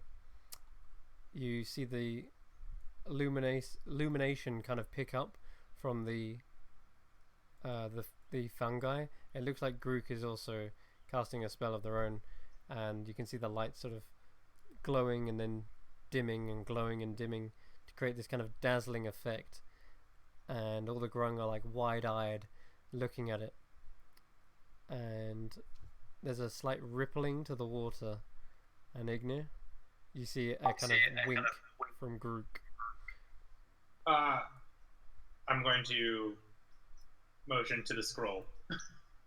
Yes, of course. Grook hands the scroll over to King Groak. Groak. God, they didn't make it easy. There you go. You can hear them conversing in Grung. And you see King Groak is nodding and reading from the scroll. And his loud, bellowing form reads it out as if he's sort of reading some sort of opera recital. You have no idea. But either way, it's over the top. And you can see Grook is trying to hold back a cringe. Whilst he's like, brrr, brrr, brrr, brrr. And everyone's like, ugh, rolling their eyes. The Grung await him to finish this, but let's see if it goes down. Let's see if it goes to his liking. It's an intelligence check for him to read this. It's only a low DC, but it's a toss-up if I'm completely honest. Oh my god, he succeeded! Jeez. At the culmination of the chorus of croaking, this scroll suddenly rolls back up and vanishes into a sparkling dust. And even King Groak is taken aback a little bit. He seems to be believing this ritual is taking place, and his eyes kind of dazzle wide, and he's like, brrr, brrr, brrr, brrr. And Grook translates for the benefit of you guys. He says, "Oh, mighty goddess, Nang Nang, grace us with your beautiful visage." And I will step forward and with a flourish bow before him and say, as your gateway into the divine, let me bring her forth. Oh. And I will cast Major Image. Yeah, you see that Grook replicates the somatic components with you to make it feel like this is really extravagant. It takes multiple people, and of course, King Grook believes that she is the priest to be able to do it as well. So, this kind of mirrored somatic components are mingled together. And I would like to start with a thunderclap, kind of lightning bolt down into the center of all the lily pads, and kind of this mist rising up in a 20-foot cube as a platinum-skinned grung emerges from the water with a phosphorescent lichen crown, dozens of golden and silver bracelets and necklaces, and she stands 20 feet tall, kind of just, ankles in the water, but kind of towers over the group and speaks out in Abyssal. Oh, I know.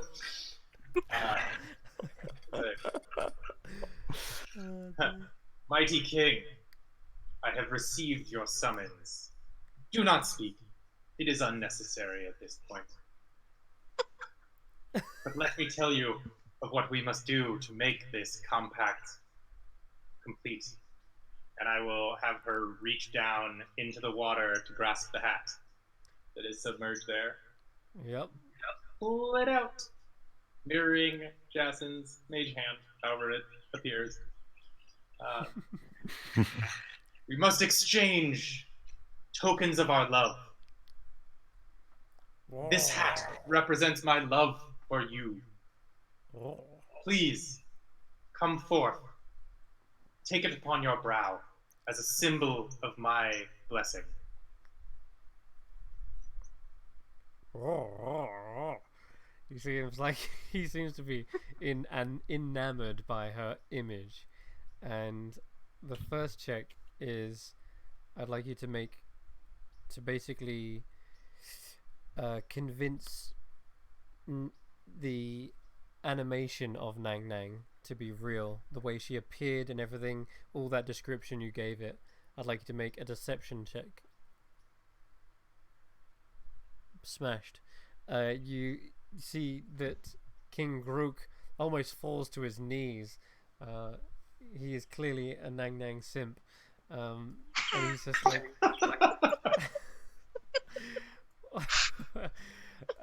he also grabs a hold of his own circlet and holds it aloft, but he's speaking in Grung.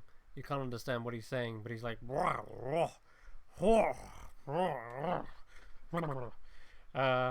you can roll me another charisma check, this time deception or performance, to deliver the words that you've chosen.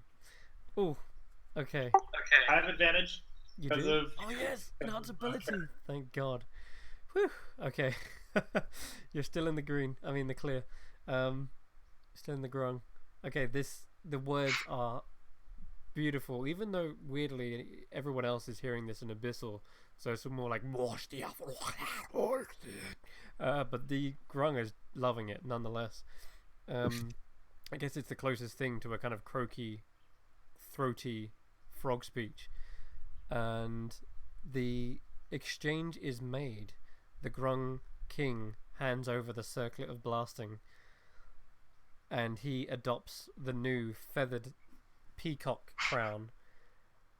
And King Grook lets out a loud belch of approval. It echoes for quite a few seconds, and after the end of it, Grook translates and goes, King Grook thanks you. I give another bow, and then I'll have the image start to recede into the water. Take care, my king. You will have many blessed offspring. He seems flustered. He seems like he steps to the edge of the water. He reaches out his hand to your illusion.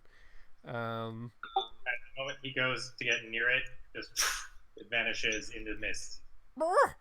He seems completely appalled, like no. He's devastated that she would leave him, but I'd like you to make one last charisma check, and this can be either deception or persuasion. And that is just a pass. He seems really upset that Nang Nang has left him in this moment, but as he reaches out and his hand kind of dashes the water, the lily pads kind of float away, breaking the circle and thus the spell and ritual. And with his other hand, he instead goes and touches the crown that he's been gifted. You see a single tear roll down his cheek, but then there's a small smile that spreads across his face, a smile of contentment, and he's smitten. He's absolutely smitten. He's just like, oh. He's very longing. He's not sad, but he's just like, you can tell you've definitely tugged his heartstrings. He goes up and lets out a long sigh as he stares at his own reflection in the fountain. As everyone's looking around, kind of like a bit awkward, you see one of the grungs just like lets out a cough, like and then King Grook turns around and is like, Grook says, begone, underlings. Allow me to ponder over what beauty I have just witnessed. Absolutely. Mind if we get our weapons back on the way out? Oh, of course, yes. Thank you, great heroes, for assisting in the ritual and all that stuff. All right, let's get you out of here. Come on. Yep. Feel free to call us anytime. Last Resort Company. You can find us in Port Nine Zara. All right. We should get business cards. Doing marketing now. Well, On my way out. you did good. I This can is actually imagine highly frustrating. King Grok is thoroughly duped and very happy with the foreseeable future. You can take this as a token of my appreciation, and she hands you over the ring of jumping as well. Incredible. This is, however, something of a disappointing exchange for me. Well, you got the other thing, haven't you? Oh no, nothing from your end. It's just... See, I'm very much hoping to put this in my book, but I feel that if I do, no one's going to believe a single word I say afterwards. That's very fair. Oh my god. Oh well. I'll see you out. And you see Grook swim across the end to here. Roark, on the other hand, follows as well. There's another Grong, kind of follows you out. And let's see here. It's just trailing behind you, seemingly like escorting you all the way to the very end. And just before you leave, you see Roark kind of walk around in front of you and steps to the entrance of the exit of the maze. And Group's like, "Whoa, Roark, what's the matter?" And it looks at you, squinting with eyes, and goes, "Trick you, King." Looks at you. "I don't know what you mean. We performed ritual for Nang Nang." And this one seems to understand some common and is speaking in much more broken speech than Grook is. But Roark looks at you all and says, "Clever."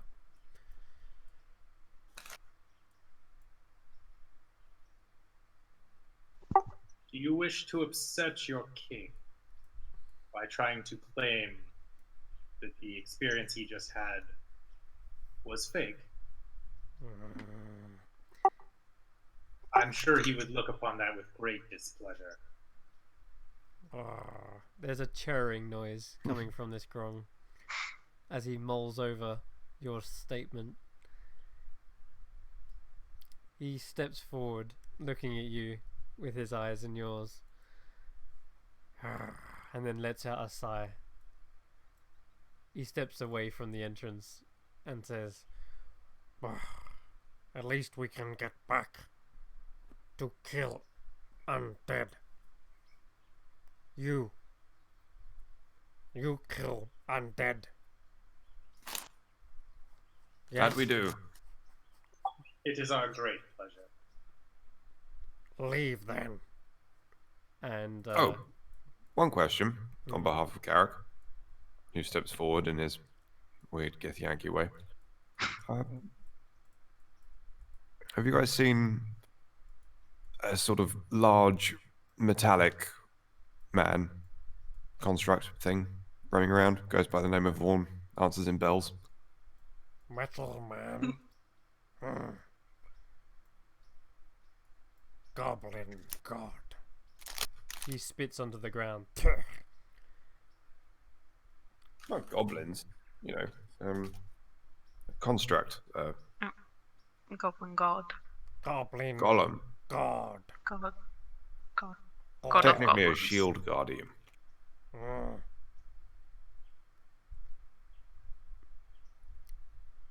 Sing. Worship. God.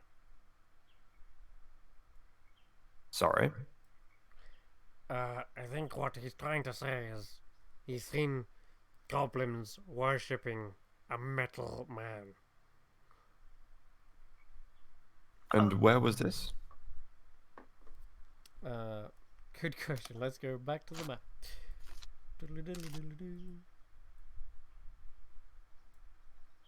Alright.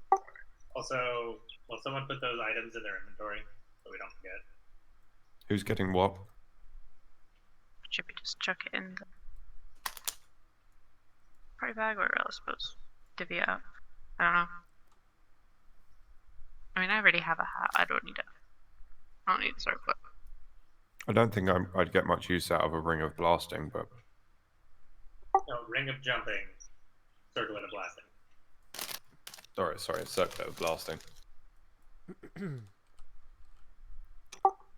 I mean, I wouldn't either. Maybe Eric?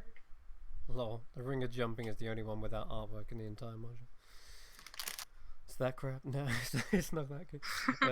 But hey, it's oh, this one does require attunement, but you've got slots for days, so you know, have fun with that. I myself or Revire would probably even make use of a ring of jumping. Hmm. It'd be useful for Revire to get into little hidey holes and stuff, ready for sneak attacks.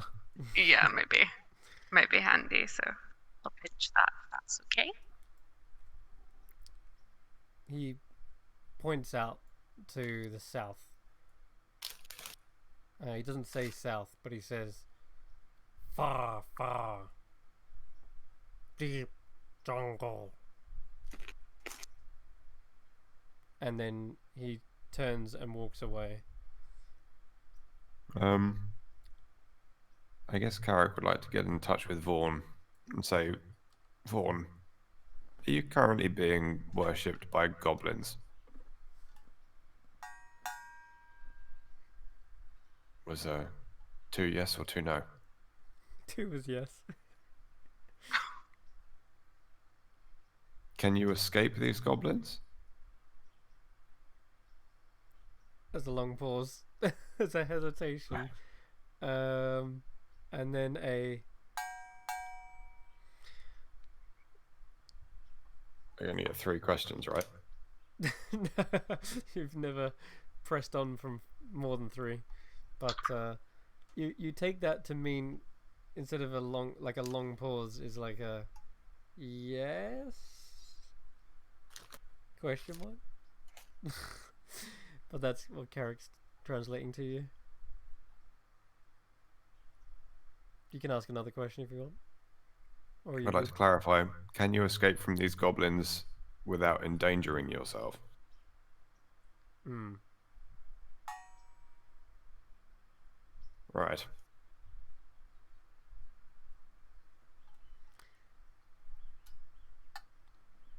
We'll see Okay, what so we know happens. he's south of us. Yes.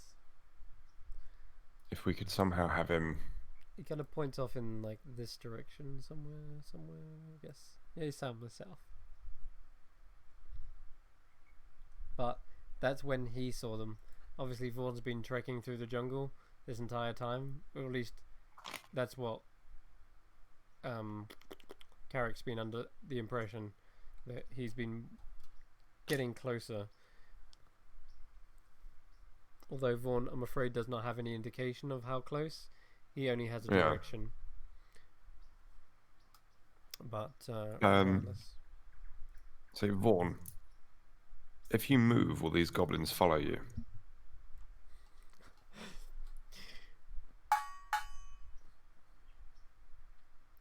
Could you make your way...